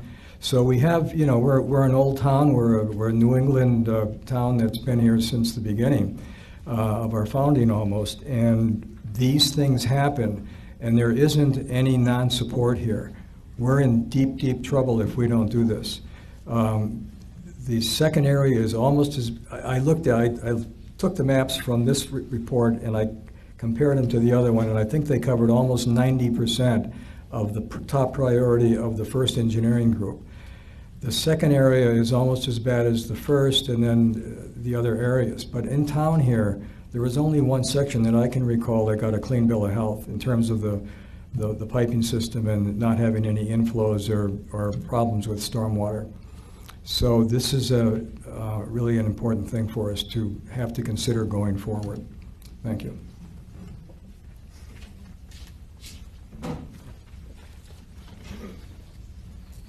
Karen Noyes, Finance Director. I looked into some other financing for this project, and one of the banks, local banks, has talked with me about the possibility of getting a grant, which is a grant anticipated note for $1.6 million, and that would be something that we could use and only pay the interest at the end when the grant money is received. And for 1 year, the interest would be $25,600. The interest rate that we've been offered at this point is 1.6%. The $400,000 that we're talking could possibly come from the town funds would be either a 3 or a 5 year loan. It would be something that the selectmen would negotiate. And I'm getting an interest rate of either 1.92 for a 3-year loan and 2.29 for a 5-year loan. The town could also vote to pay the entire amount off once the grant is closed and the project is done. But these are some options that we have available to us. The amount of the payment for the 5-year loan is estimated to be about $85,000 a year.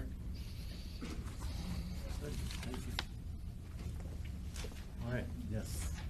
Go ahead. Rudy Jones. Hey, to everybody. The only reason, I stand up is because I'm really concerned about tax for everybody, for all of us. The project is got to be done. We know that. Now, if I heard correctly, you said that you made the study 2012, right? In 2012, you guys gave the study to the first one to the settlement, right? Since 2012 to now, according to your words, you said that every year that goes by, the price increases, for the infrastructure, whatever you gotta fix it. Right now, if I know correctly, from 2012 to now, it's 2017, right? That doesn't mean from 2012 to 2017, our tax, we taxpayer, we gotta pay more money to fix this infrastructure, right? And this was why. Because the selectmen, they don't do the job properly. Why? I mean, I would like, no. I don't accuse nobody, just to make a comment over here, okay? You don't have to hold on because you don't have to hold on, all right? But anyway, that's what it is. That doesn't mean in 2018, our taxes, they're still going to go up because of this infrastructure, right? Right? I mean, we all millionaires over here, man. We can pay taxes for this, all this stuff over here. If this thing over here, it would have been put on the table, 2012, we know would have this problem. And I tell you why. Because right now, 2017, all the money that we spend $7.6 million on a river district, and we don't even start yet. $7.6 million, guys. It's right here on paper. That doesn't mean what happened. Maybe the selectmen or maybe, the administration put this project under the table. And now that the river district is all set it up with the $7.6 million, they bring this up. So, Rudy? Yes? Yeah, what point are you? What point I make? Yeah. That this project should have been brought to the taxpayer 2012, okay. Not 2017. Thank you. Thank you.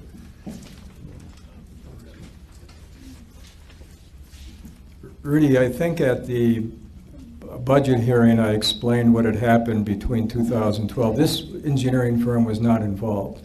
We had a different engineering firm involved. They gave us the report. We met with them in the fall of the year, and they were going to do more camera studies of additional piping. They never came back. Each year we would ask, and I can't get into the specifics because it becomes very personal here, but the firm never came back to us. Finally, in 2015, I believe, we asked the town manager at the time, that was prior to Andrew being here, to contact another firm because obviously this wasn't moving ahead. You're absolutely correct. It should have been at the minimum 2013 when this started. But we waited, and for a host of reasons that I can't verify, but what was told to us is that they simply couldn't come back. We finally cut the cord, so to speak, and went with a different firm, and we're trying to address the issue.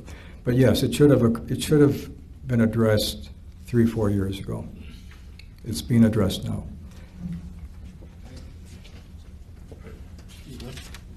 Okay. Okay.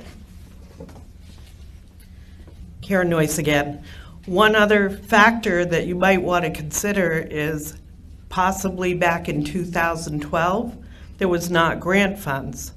And why would you want to pay full price for a project when you can possibly get grant funds to offset a lot of the cost? Okay. All right. Okay, so are you satisfied on discussion? No? Okay.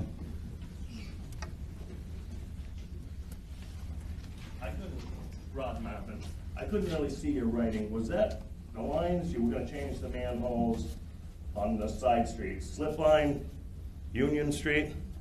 Are you slip lining all the other streets or just changing the manholes? Because clay tiles are every 2 feet. If you don't slip line them pipes, you're not going to gain much at all. Union Street would be slip lined due to the difficulty. Joe can speak to the replacement. We're talking about slip lining just Union Street only due to traffic concerns.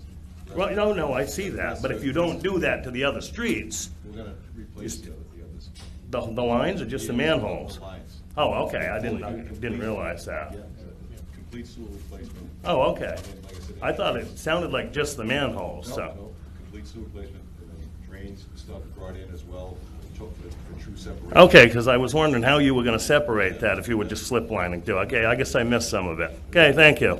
Yeah, just to clarify too on the tax impact for the paving, we spend around $400,000 to $500,000 a year on paving right now, and so just the match of this is, around that. And this includes complete curb to curb rebuilding underneath the road and the infrastructure. So it's a really good deal.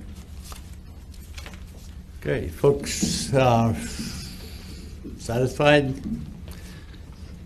So those in favor of placing it on the ballot as discussed, say aye. Aye. Opposed, no. So Article 4 is up.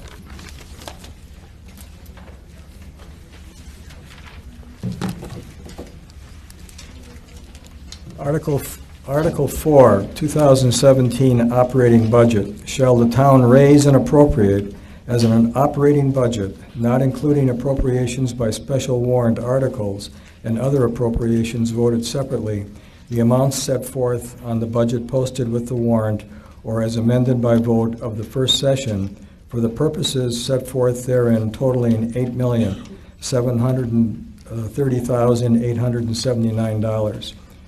Should this article be defeated, the default budget shall be $8,666,901, which is the same as last year with certain adjustments required by previous action of the town or by law, or the governing body may hold one special meeting in accordance with RSA 40:1310 and 16 to take up the issue of a revised operating budget only.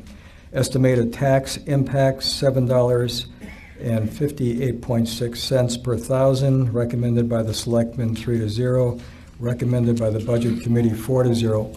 Let me explain the budget committee count here, because it came up Tuesday night or Monday night. What do you want to make that as a motion? Oh, I'm making that as a motion. Second. Thank you. Yeah, go ahead. Okay, now we're ready for discussion. Yeah. And so it's moved and seconded that it be on the floor for discussion. Those in favor say aye. It's been moved and seconded that it's on the floor for discussion. Those in favor say aye. That and those opposed, no. So that opens up for discussion here. Let me explain the count. There are 9 people on the budget committee. Only 4 voted to approve this because the chairman was the 5th person there. Because he was there, a quorum was established. He chooses usually not to vote unless he has to break a tie. And so that's why you got this odd number of 4-0. You're going to see this throughout the warrant tonight. And it's because for most of these articles, it occurred on a night when there were absences from the budget committee. But there was a quorum there. There were 5 members, including the chairman, but only 4 votes to the yes or to approval were counted. Thank you. So you're going to make a presentation? Okay. Okay, Karen Noyce again. The handout that you might have received at the top table that says 2017 budget for deliberative session. There is quite a few pages to this, and I'm going to try to run down through some of the pages very quickly. If you look at the front, it gives you a little bit of a list of page number with what pertains to each page. Page 2 is the revenues of the town, and it gives you what was, according to our tax rate setting, the MS 434R. Then we have year-to-date, as of the end of December. We have 2017 default and 2017 proposed proposed revenue. The revenue in the proposed budget is $3,256,506. The next couple of pages, which is 3 and 4 of 31, give you a summary of the expenditures. You're going to see 2006 adjusted approved proposed budget from last year, a year-to-date, a 2017 default, a 2017 proposed, and then the difference between 2017 proposed and 2016 adjusted budget, and then the percentage of differences. There's quite a few departments that are less than 2%, or actually there's a savings on. You continue on the next page, which is page 4, and that finishes up the total budget. So the total adjusted budget from 2016 was $8,542,667. The effect of that budget was actually $7.25 per thousand of your tax rate. The remainder of your tax rate was made up the warrant articles that were from last year. So the default budget, as described in the warrant article, is $8,666,901. That calculation is 1.45% increase and is $7.48 per thousand on the tax rate. The 2017 proposed is $8,730,879. It's a 2.2% increase. We tried to stay as close as we could to 2%. The difference between the default and the proposed budget is $63,978. The estimated tax rate for the budget, for the proposed budget, is $7.59 per thousand. Roughly 10 cents different. It ends up amounting to 11 cents because we usually go out 3 places. If you want to see what the summary is of the changes, the last couple of pages in your handout, which are page 32 and 33, 32 tells you the summary overview of the default adjustments and what changed in the default budget. Page 33 gives you more details on the change between the proposed budget and the default budget. So you have a lot more detail with this information in this packet. I'm just going to do a quick overview, if I can, of some of the differences. 2017, proposed budget, I've already said what that was. The difference between the 2017 default and the 2017 proposed is the $63,978. The difference between 2016 adjusted budget and the 2017 proposed is $188,211. The 2017 proposed and default tax impact, we've already gone over that. The differences between the 2016 adjusted budget and the 2017 default, you've seen the summary, but we've included a full-time police officer that was voted in last year. We included the loader and tractor lease payments. We included the part-time to full-time librarian for the full year. We've included, because New Hampshire retirement system rates went up, they change in July, we had to factor that in. We have some increases, decreases, and changes in several contractual obligations, insurances, and agreements. So that's a majority of what changed from last year.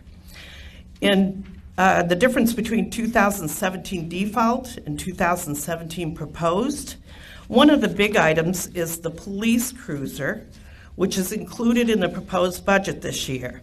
The amount of that is $41,780. This had been included in budgets in years past, and it was moved out to warrant articles to try to reduce the impact of the budget at one point. The selectmen decided this year to return it to the proposed budget, and I believe Milt has a few comments to make about it. I wanted to go for a ride on Monday. In past years, we usually kind of move around town in these cars that are being looked to be replaced, and we didn't do it Monday because of the storm. So let me just tell you what I found, if I can find it here. We're looking to purchase a 2017 Ford Expedition SSV, which means it's a vehicle that is built for police use. The one that we're replacing, which is a 2009 Ford Expedition XLT, is just simply a regular civilian car. The 2009 Ford has a 123,000 miles on it, which averages a little over 15,000 a year. It has 3 drivers. This is a supervisor's vehicle. It is used periodically in regular service, but it's primarily for the supervisors to use, the 2 sergeants and the captain, and it needs a capacity for storage in the back for special equipment, some of which I can tell you, which is like traffic cones and files, and there's certain sort of things that occur in all the cars. And then there are other things in that vehicle that are locked and are specific to that vehicle and its function. The rocker panels, you're looking at the back, I think it's the back door on the driver's side.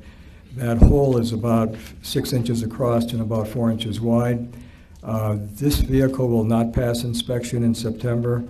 The rocker panels are rusted out on both sides, and the hole underneath is rusted out. And I've had a car like this, and maybe some of you have in the past as well. It's when you're in the car and you're stepping down on the floor and it's moving.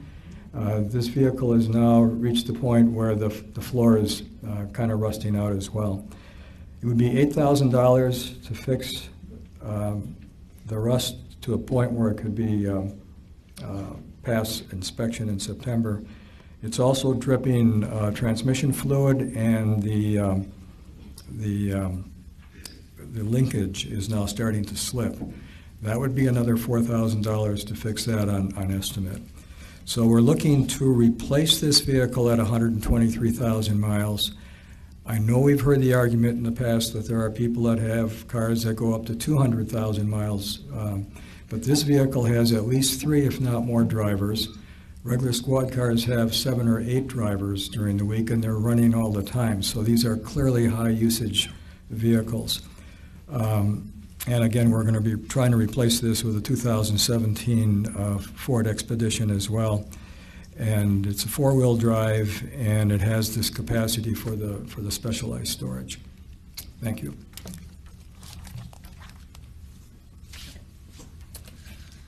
I'm going to continue to some of the changes.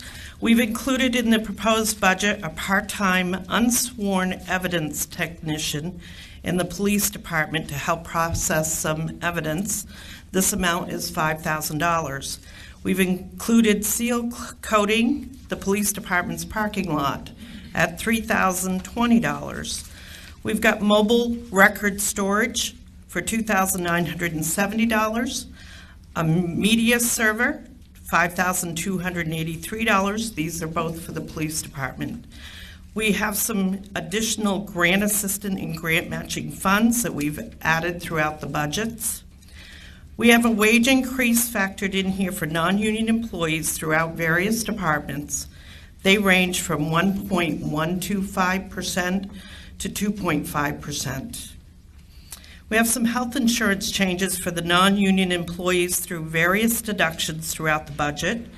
Changing in deductibles, we're changing the driver plans, and we're increasing the employee's share of what they pay on the premium. Various jobs are split between different, through work done at several different departments, and this has been adjusted throughout the budget.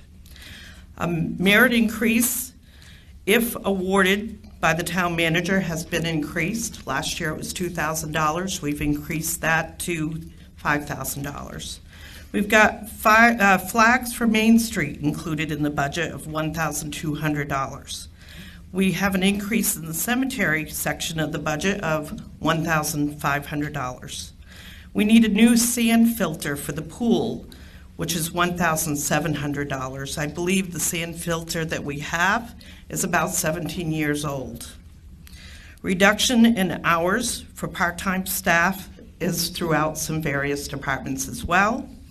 And we've included or increased the TAN interest to another $3,000 in the budget, just in case we need a TAN throughout the year, as our fund balance is less than what it had been in the past.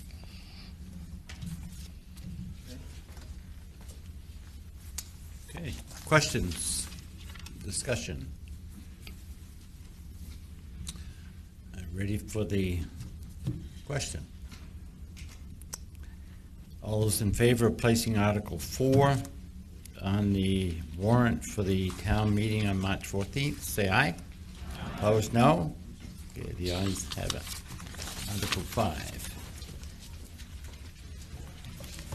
Article 5 is Police Department Safety Equipment.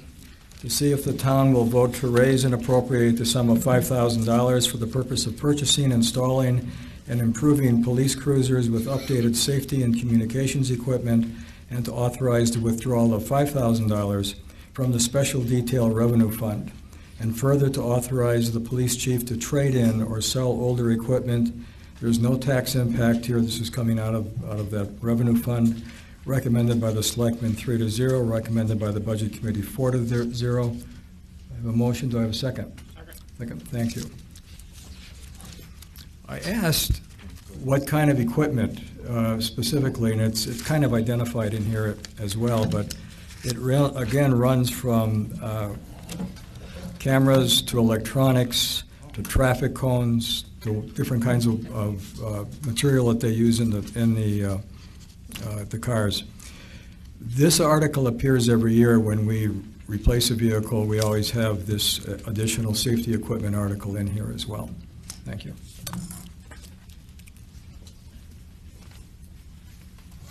Questions, discussion? Yes. Are the policemen going to be wearing cameras at all times?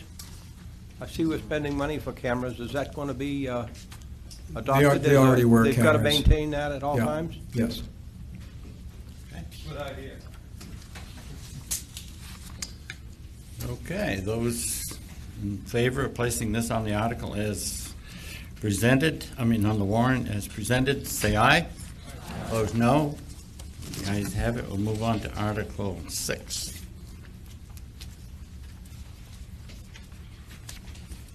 Article 6, Highway Department Light Duty Truck, 3-year lease.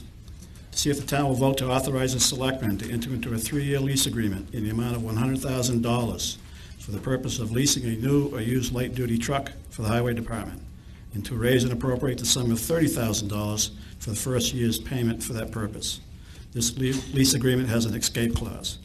Estimated tax impact, 4.2 cents per thousand. Recommended by the selectmen, 2-1.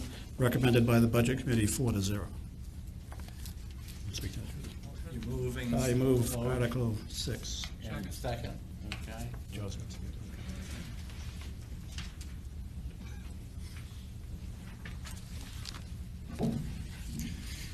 To explain this a little bit, basically we have two different sized trucks we plow with. One of the bigger trucks you see around town, the real big 6-wheel dump trucks, and the small F550s, the 1 ton or 1.5 ton trucks they're called. We currently plow with 3 2008 F550s. They're pretty old, and we'd like to replace one of the 3 F550 trucks. From previous records, an F550 becomes inefficient and costly after 7 years or 100,000 miles, whichever comes first. They all have around 100,000 miles on them. I have cars in my driveway with that mileage and more, but they don't go up and down Hill Street, School Street, Church Street, and Mount Eustis and the other roads that these trucks do, fully loaded. So we're looking to replace one of those 3. We had a 7-year replacement cycle where we get one truck if we replace one a year, the oldest truck would always be 7 years old and then be rotated through. We got out of that cycle a few years ago. We're looking to try to get back into it. Basically, the breakdowns are impacting. We can do without it. If you vote no, I can do without it. I shouldn't probably say that, but we can. But it impacts service. A breakdown, when the truck breaks down, the guy comes back to the yard. Mechanic then the mechanic has a plow route too. The mechanic is pulled off his route, so we're down 2 guys every time a truck breaks down. And then our plow route cycle is 4 to 6 hours per cycle time. If you see a truck go by your house at 6 in the morning, you might not see him again for 4 to 6 more hours. It used to be 3 or 4 hours. In the last month or so, we've changed it, and now it's 6-hour cycle time. That's my doing. I apologize. It's causing a delay in some services, but we're not loading as much material on the trucks, and we're not driving the trucks as fast because they're breaking, they're falling apart. They're too old to take these heaping loads of sand and fly out of the garage as fast as we can. The guys try their best, and I've reeled them in a little bit. So, so our cycle time is decreased a little bit because of that age. If we bought a new truck, I'm going to keep that policy that we can't keep overloading the trucks. But these are the issues we're dealing with right now. Just to talk about, I won't talk about all the repairs because they're lengthy. We have lists. They're pretty well documented by George McNamara, my predecessor, and myself. Just talk about the last 48 hours. We didn't really have that much snow. It was an ice event last night, but not that much snow. But we had. We had Ralph plows my route at my house, and he has the newest truck. He had a nail line break, so he was 7 hours on Gannon Road and Williams Road up where I live. Maybe Leslie, you notice that 7-hour cycle time today on a new truck with just one little air leak caused him to come off the road, and the mechanic had to come in. We had a tanker truck go off the road yesterday. Irving sent a tanker down the old Whitefield Road looking for Persons Concrete. It's the wrong side of the river, but that's what GPS did. So we had a tanker off the road that caused 2 of us to go there to help with Littleton PD, and then another truck broke in the meantime, so now we were down 3 trucks, and the cycle time yesterday was even greater than the 6 hours. So those are variables that we can't control, but we can control these trucks, and to keep the service up to what you've been used to, and to keep this cycle time from expanding. I think we're at our maximum capacity right now, and one new truck would really help that cause out, and to keep it in a cycle, like I said, of every year, replacing one. A few years ago, actually in 2008, that's when these 2008 F-550s, they were purchased in 2008, you went for 3 of them in 1 year because we had gotten out of this cycle. I don't want to see that again. I don't want to go before you asking for 3 or 4 trucks in one shot. If we can get back to this 1 truck a year cycle, I think it's the most reasonable and economical thing for us to do. I got a tax increase too this year. I don't like it, but this is just a necessary evil. If you want the roads plowed, this is what we're asking for. Any questions?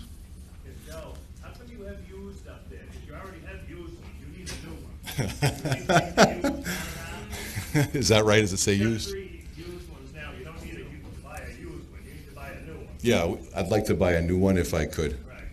Yeah. I'm all for it. Yeah. It needs to be new. Are you going out of business? I'll buy one of your used ones. They're pretty nice. Good.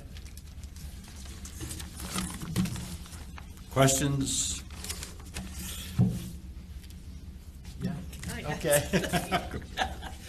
Sorry about that. I didn't step in front of him yet. There you go. Just to talk a little bit about the financing, we have a figure of 1.92% right now in financing. We're looking to do 3 years. The first year, we make this year payment, so it drops the amount that we're financing a little bit. And the payment for the next 2 years looks like it's about $35,000 to $36,000. I can't be held to those interest rates, but that's what I'm getting for information at this time. Good. All right. Thank you. Ready for the question? Those in favor of placing Article 6 on the ballot, say aye. Aye. And those opposed, no. Okay, so vote in the affirmative. Article 7. Article 7, full-time highway employee, 9 months. To see if the town will vote to raise and appropriate the sum of $40,867 for the purpose of increasing the current level of staffing for the highway department. The nine-month estimated cost for 2017 is $40,867. The full-year cost is estimated to be $54,711. And if approved, the full cost will be added to the 2018 default and proposed budget. Estimated tax impact, 6.9 cents per thousand, recommended by the selectmen 2-1, recommended by the budget committee 4-0. I move Article 7.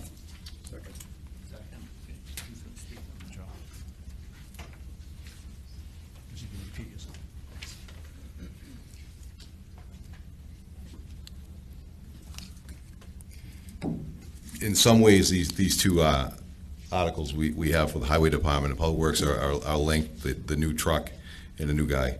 But the Public Works Department would like to increase its year-round work staff by 1 full-time entry-level truck driver.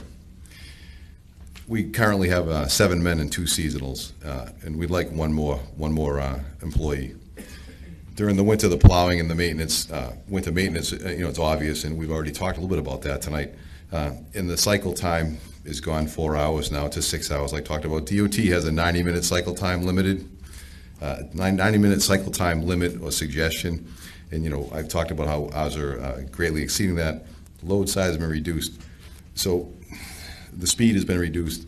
So this new driver with that truck would help tremendously with our response time to the snow event, winter events, and the weather events in the winter. So during the summer, the opposite, we have a different situation where the guys are on call right now 24/7 from November till April. So they take their vacations in the summer. So we find ourselves pretty short-staffed in the summertime. We want them to take their vacation in the summer. We need them more now than in the summer, but we still need them in the summer. We've gotten behind on a lot of our summer maintenance tasks around town the last few years. Roadside mowing, brush cutting along roadways, line painting, and Art Ty still here? Art leave. Rod, did Art Ty leave? Yeah, okay. He had something to say with it. Line painting around town. That's a proven traffic calming measure that we just haven't been able to get to because they're labor-intensive tasks. Treating all the concrete sidewalks and walls. Line painting requires a 3-man crew, 2 guys to flag, 1 guy to paint. Sometimes you need 2 more guys to lay out the center line correctly with a tape measure. Crosswalk painting, a lot of that's come up now. We got a lot of green crosswalks. That's a real labor-intensive project that you need. Again, you need flagmen, you need the guys laying it out, painting, helping with traffic. These are all, we can't do some of these with just 2 guys, and sometimes that's all we have is 2-man crews. We bought a sewer camera last year or 2 years ago for about $14,000 before I came aboard. We use it, but we'd like to use it more, and that takes a couple men to go out and to do some camera work on our sewer lines and to become more proactive in keeping the infrastructure up to speed. It was a great purchase. I didn't know we had it until just before I was hired, and they're just, it's cutting edge, and we can get into a pipe in near your house or near your business, and we can see you can predict the future as far as backups or what you need for future works. We can't use it a lot of times. We just don't have enough guys in the summertime. The asphalt repairs, the same thing. They just, we need guys to flag. Littleton Police has helped out a lot with me flagging this past fall when we started, especially Mount Eustis Road. I can remember a couple of days we just didn't have the guys to cut brush on Mount Eustis or fill in some potholes. And the chief sent some guys up to help us, if it worked, when it worked for them with their schedule. So we also have a DOT project coming up, just like last year. Route 302 was paved on the meadow, and we have to go. So when the DOT paves, we have to go ahead of them and raise all our sewer structures up to grade, and then they come through and do a 1-inch overlay, or 1.5 inches, whatever they suggest. I didn't see the proposal, how thick it is, but they're going to be paving from 116 Myron Street up to the town line. So we have to raise all those structures up as well this spring. again, labor intensive projects. And the first sewer project that I worked on when I was hired in August, Dodge Contracting, you hooked up the sewer for Val Polson in the Meadow. And then I noticed the sewer structure when I was down there with you, Sean, looking at your work that we wanted to fix. And we went out there, we only had 2 guys, and you used 2 guys just as flaggers on your job right there. I only had 2 guys plus myself. Sean doesn't work frivolously. He runs a lean operation, and he needed 2 flaggers. And I'm down there with just 2 guys, period, trying to do a similar job a few days later. We started to cross the line where we're almost not safe some days. And that's on me. I have to watch that going forward. But another guy would really, I can't say enough about how much we could use a guy in the summertime as well as obviously the winter.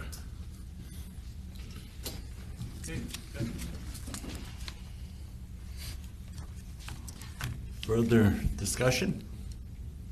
Ready for the question? Those in favor of placing Article 7 on the ballot, say aye. Opposed, no. Okay, the ayes have it. So we're up to Article 8. Ed?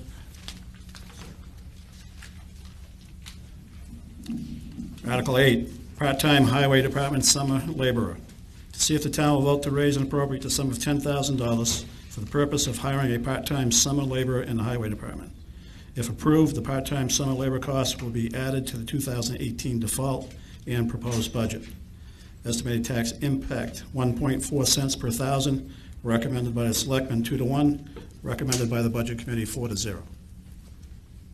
Back to you. Move Article 8.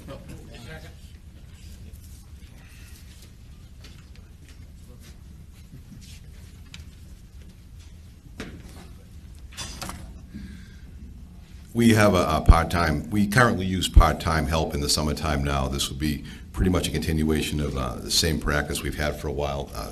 The budget impact will be the same, Karen, is that right? You're adding one more summer part-time person. We're adding a second. We currently use summer help, and that's what we're asking for, a little bit of additional help with the grass cutting and the guardrail maintenance and things such as that. We really don't want to tie up, some of our full-time equipment operators or truck drivers on some of these things, but they're still important to be done, important tasks that have to be performed. Like specifically, like I said, taking care of guardrails and the brush around guardrails, roadside mowing, trimming, things like that. That's what this article is focused, the spirit of this article really is.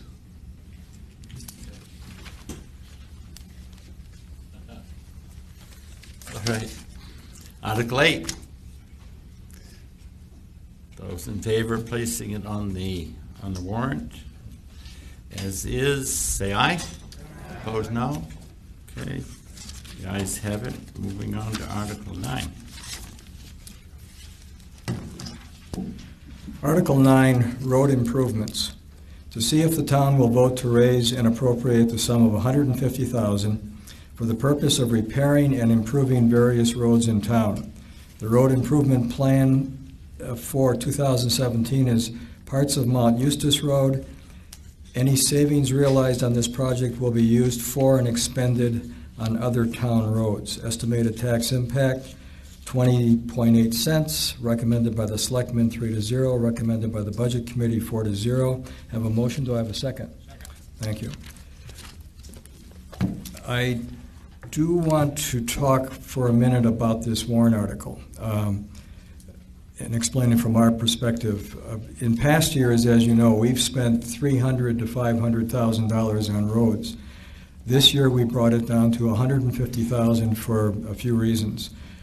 First of all, we were criticized pretty severely by some of you, even by ourselves, by having 43 warrant articles last year. Bringing the road articles down to one article helps quite a bit in terms of shortening up the list. We also reduced the allotted amount due to the $2.59 increase that I think Rudy brought up before. We're sensitive to the fact that we had this rate increase. It kind of came as a partial surprise to us, the size of it. The major allocation is to fix parts of that Mount Eustis Road, but also the Industrial Park Road from the transfer station down to the Lisbon line. For those of you who drive on that road coming from Lisbon or going down to Lisbon, it's a pretty scary thing at this point in terms of the condition of that road. So that's our issues. And the other one is the one that Andrew mentioned. Because we have these piping problems underneath the roads, we're clearly being much more sensitive in terms of which roads we're going to be paving over, given that we may have to tear the road up at some point anyway. So that's why we only have one warrant article this year, and that's why we're only spending approximately $150,000 or asking to spend that amount. Thank you.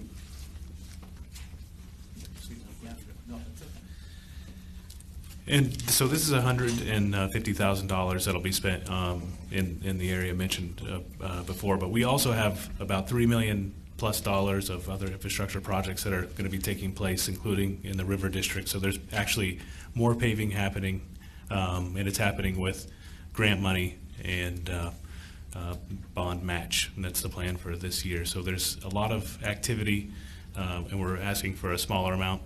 I don't know if Joe wants to speak to the condition of the sewer underneath the road. They've TV'd it this year. This is a good area. Also, the pavement's at a place where, with minimal investment, we can really extend the life of that area.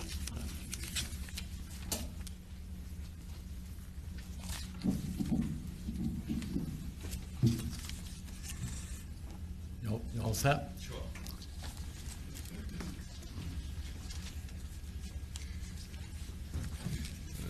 The town manager has been adamant about not putting any new paving on a road that really needs drain or sewer work.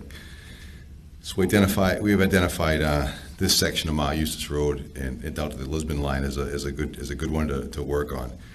We can improve the paving there. We can improve the road there. It's a busy road. That section of the road needs a fair amount of work. A lot of it we can do in-house. We can do the under drain work that's needed. We can do the dishing that's needed. And there would need to be some reclaiming that would have to take place, and then repaving. And then further up the road, closer to the transfer station, it's not quite as bad. It's in the right condition for a shim and overlay. And so that would give us the best bang for our buck and get a section of roadway that's heavily used, that is in really dire need of repair out there. I tried to plow it yesterday, and you have to go real slow, and I don't know how you drive it, but plowing it was a task. And so that's what we looked at. George McNamara and I came up with a road improvement project plan before he left, and I've looked at some of his roads, and I've put some of my roads together. This is the best bang for our buck. I'd like to maybe stop a little bit short of the $150,000 and leave some money there. And we talked about probably consulting with the selectmen at meetings about maybe some other road issues, that minor repairs that could be performed as needed around town. And instead of just putting the whole 150 right there where we just stated, that would get the lion's share of it. That's what it's going to take to do that. But to leave a little bit off for some other area, there's one or two other roads around town that could use a little work. I know. There's going to be a lot of other paving besides this going on. It's not going to be the only paving job, like Andrew mentioned.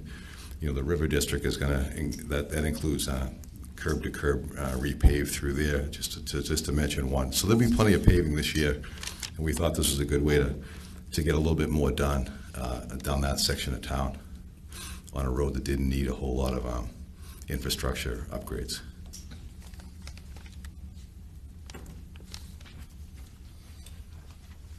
Okay, you ready for the question?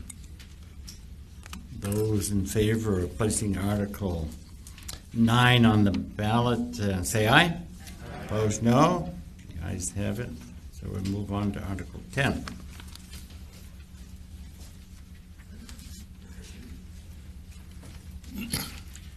Most of you probably don't know this, but Milt assigns these articles to the three of us. And as we were going through them, I thought I was going to get a free pass tonight because I got all the way to 10 before he gave me one. But I didn't get a free pass. So Article 10 is the transfer station repair, replacement, and equipment buildings. To see if the town will vote to raise and appropriate the sum of $16,000 to replace, fix, purchase, and maintain transfer station equipment, buildings, containers, vehicles, and the purchase of an additional supply of bags, and to authorize the withdrawal of $16,000 from the transfer station special reserve fund created for the above purposes. There is no tax impact. It was recommended by the selectmen, 3-0, recommended by the budget committee, 4-0. I would move that we put Article 10 on the ballot. Second.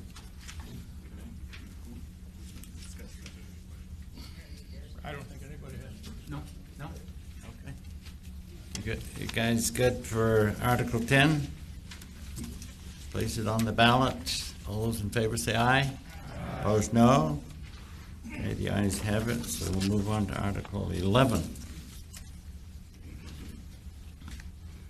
Article 11 is the transfer station baler and conveyor. To see if the town will vote to authorize the selectmen to enter into a 3-year lease agreement in the amount of $100,000 for the purpose of leasing a new or used baler and conveyor system at the transfer station, and to raise and appropriate the sum of $30,000 for the first year's payment for that purpose.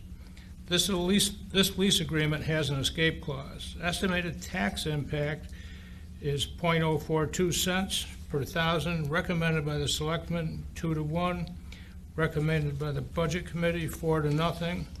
I move Article 11 be placed on the ballot.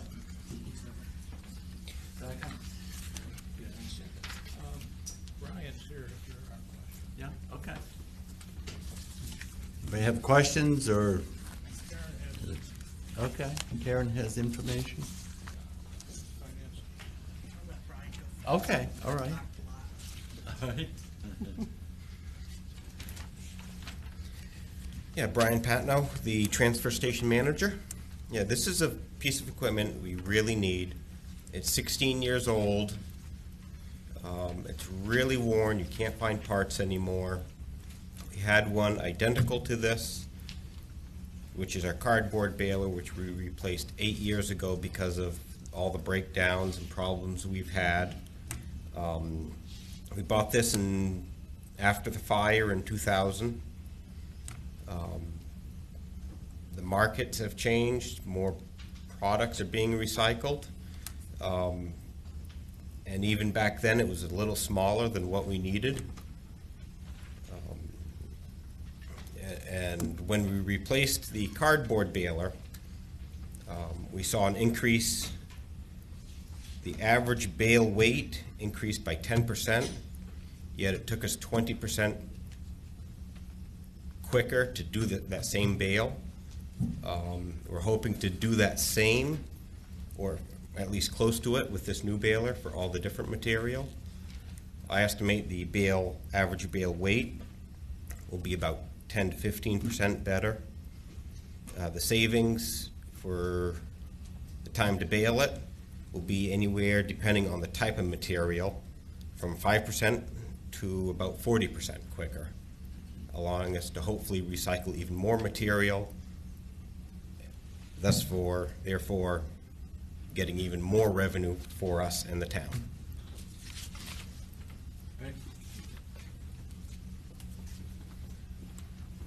Karen Noyce, the financing will be the same figures as I gave you on the highway truck. Ready for the question? All those in favor of placing Article 11 on the ballot, say aye. Opposed, no. The ayes have it, so we're moving on to Article 12. Milt has that one. Article 12, SEA, Police Department Collective Bargaining Agreement. To see if the town will vote to approve the cost item included in the collective bargaining agreement for 2 years, reached between the Board of Selectmen and the State Employees Association, Local 1984, which calls for the following increases in salaries and benefits at the current staffing level. For 2017, $7,281. 2018, $21,529. 2019, $6,392. and further to raise and appropriate the sum of $7,281 for the current fiscal year, such sum representing the additional costs attributable to the increase in salaries and benefits over those of the appropriation at current staffing levels paid in the prior fiscal year. Estimated tax impact, 1 cent. Recommended by the Selectmen, 3-0. Recommended by the Budget Committee, 4-0, with 1 abstention. I move this to be put on the ballot. Thank you. I'd like to say one other thing, if I may. Can I do that? I'd like to talk to you all as all of us are the employer here. And if you are an employer or have been an employer, you know how important it is to recruit and retain employees. I want to talk about one aspect of this contract or this agreement before Karen and perhaps Andrew comes up and talk about the specifics within the agreement. We have a wage band of 13 steps. There's 3 columns. One's for the officers, one for the sergeants, one for the prosecutor. And if you're a new officer and you're uncertified, in other words, you haven't gone through the academy yet, we offer $20.60 in starting pay. The proposal that we've agreed to moves that $20.60 as the very first number up on the left-hand side of the scale to $21.58 in the first year. That's a 4.7% increase. The second year, it goes up to $21.90 from $21.58, which is a 32-cent increase, or 1.5%. So we're looking at a little bit over 6% on the adjustment. And here's why we're doing this. The Select Board and the town manager and the negotiating team looked at a number of wage surveys throughout the state of New Hampshire for paying police officers. So where you have an uncertified beginning officer with no experience, the starting pay for us, again, is $20.60, and the median on a survey of 35 communities was $21.61. And so we have had problems recruiting, and we have had problems retaining.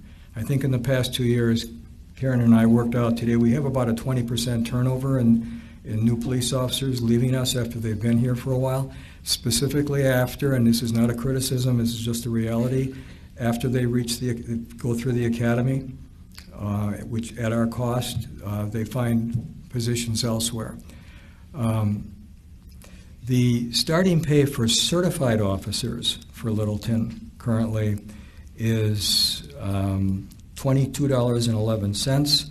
The median on a survey of 8 communities was $23.42. So again, we were behind by about $1.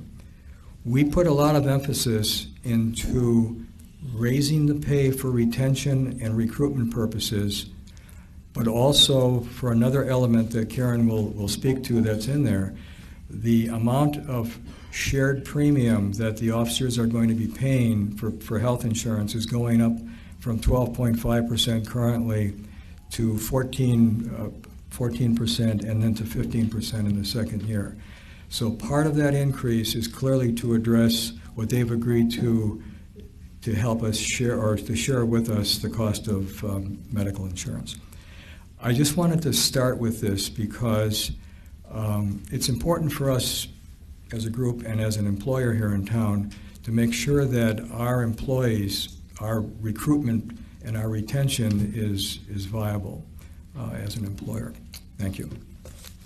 Karen, do you want to go from here?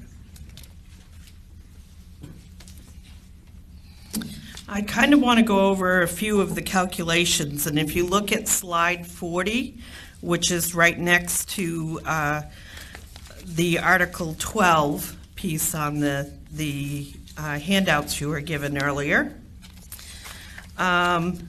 the first year's wage and benefits for 9 months for the police department amounts to $30,122. The health insurance savings for 9 months is $23,059. Uniform increases, which increase $100 for each person, is $1,000 more in the contract. Longevity pay for SEA police officers from 5 to 7 years will get $100 more for each year, amounting to $700 during the life of the contract. Master Patrol Officer incentive, which is a once-a-year bonus, we calculated it to be on the highest paid officer. So if this was the highest paid officer that received that Master Patrol Officer, would be $608 for the year. Changing the waiting period for disability insurance to kick in. In the current CBA, it's on the 4th day. We're changing that to the 10th day. That actually saves on the premiums for the disability insurance. It saves $2,090 for the 9 months. So the estimated cost for the first year, $7,281.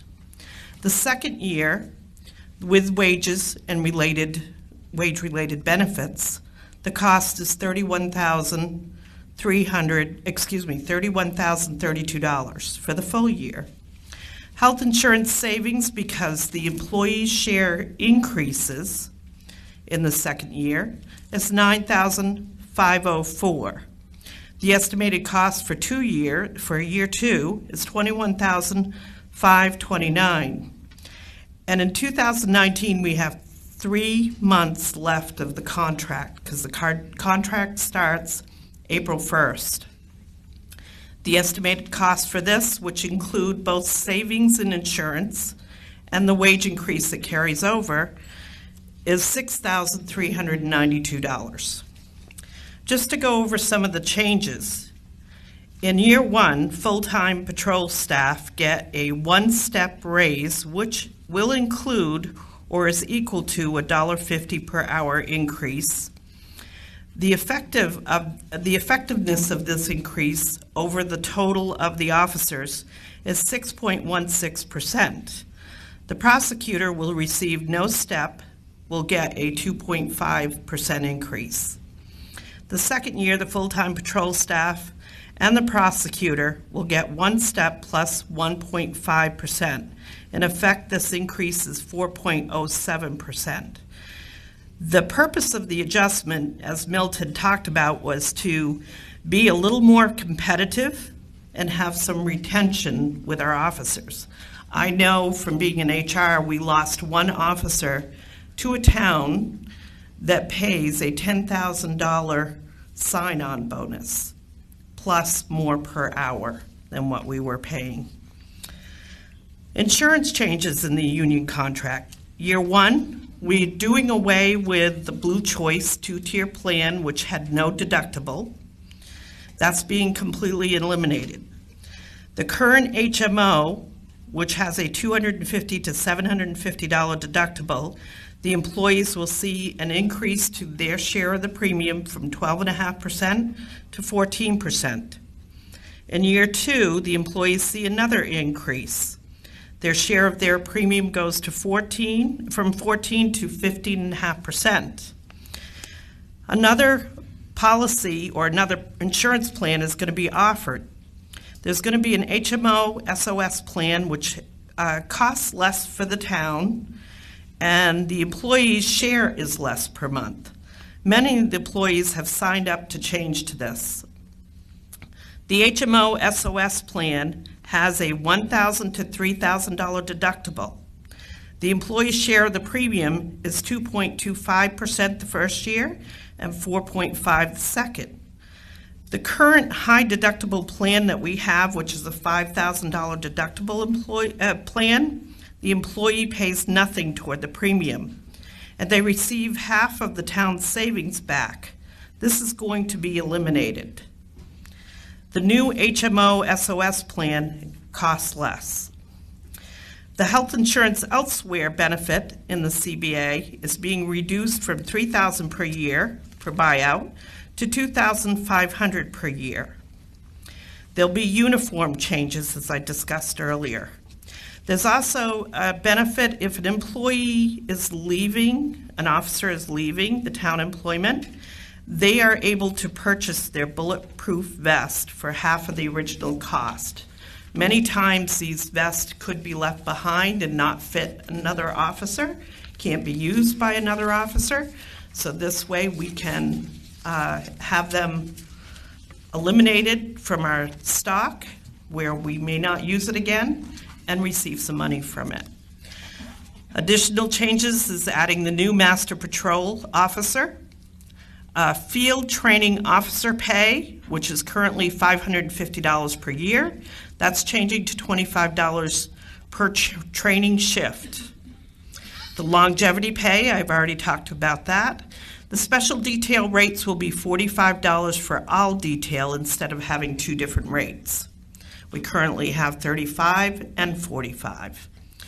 Language has been added so employees do not receive holiday pay if they are out on unpaid leave of absence during a holiday. This was not in there before. Language is added regarding grievance procedures.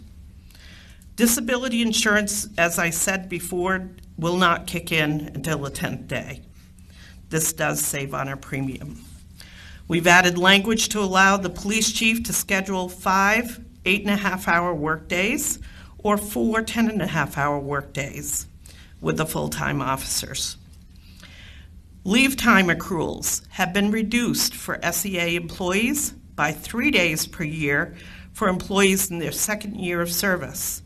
It has increased by 3 days per year for employees in their sixth through their 10th year of service.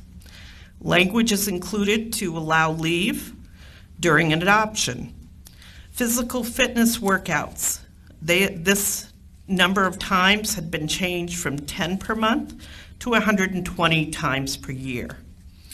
Employees will no longer be eligible for tuition reimbursement until they have completed 2 years of employment with the town. So this is an overview of the changes within the CBA for the SEA employees.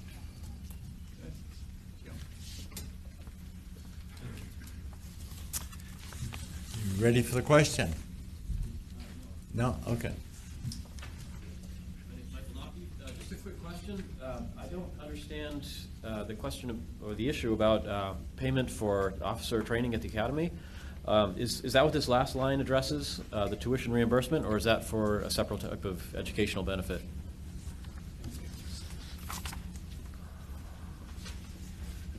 It is for separate educational benefit. Like if somebody wanted to go to school to learn some additional things, to a college class or something that they might use in their job, instead of us reimbursing them when they're first hired, they need to work with us for 2 years before they're eligible for that. Okay, very good. And I certainly agree with the idea of increasing benefits to retain qualified police officers, of course.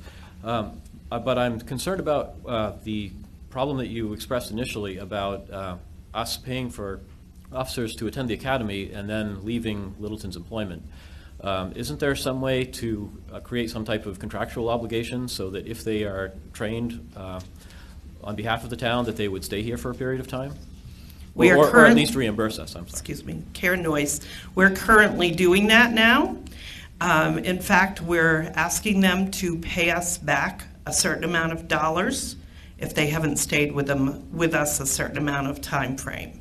Okay, thank you very much. And just quickly to speak to the pay issue, there's a real cost to officers leaving to our budget. If a certified officer leaves us and we bring on an uncertified officer, the cost for onboarding is about $28,000, I believe I'm right. If we bring on someone who's already certified, what's the cost for that, Chief, approximately?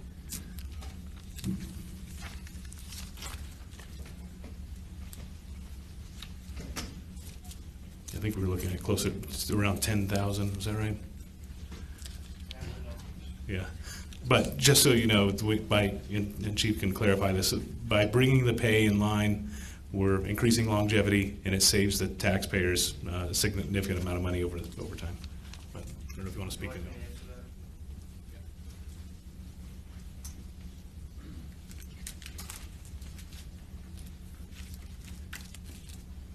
Paul Smith. The cost is a savings of $10,951 for if we hire a certified officer. That's correct. Thank you.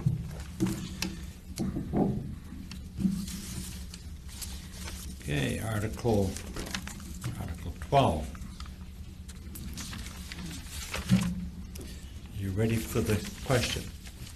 Those in favor of placing Article 12 on the ballot for March 14th, say aye. Aye. Opposed, no. Ayes have it, so we're up to Article 13.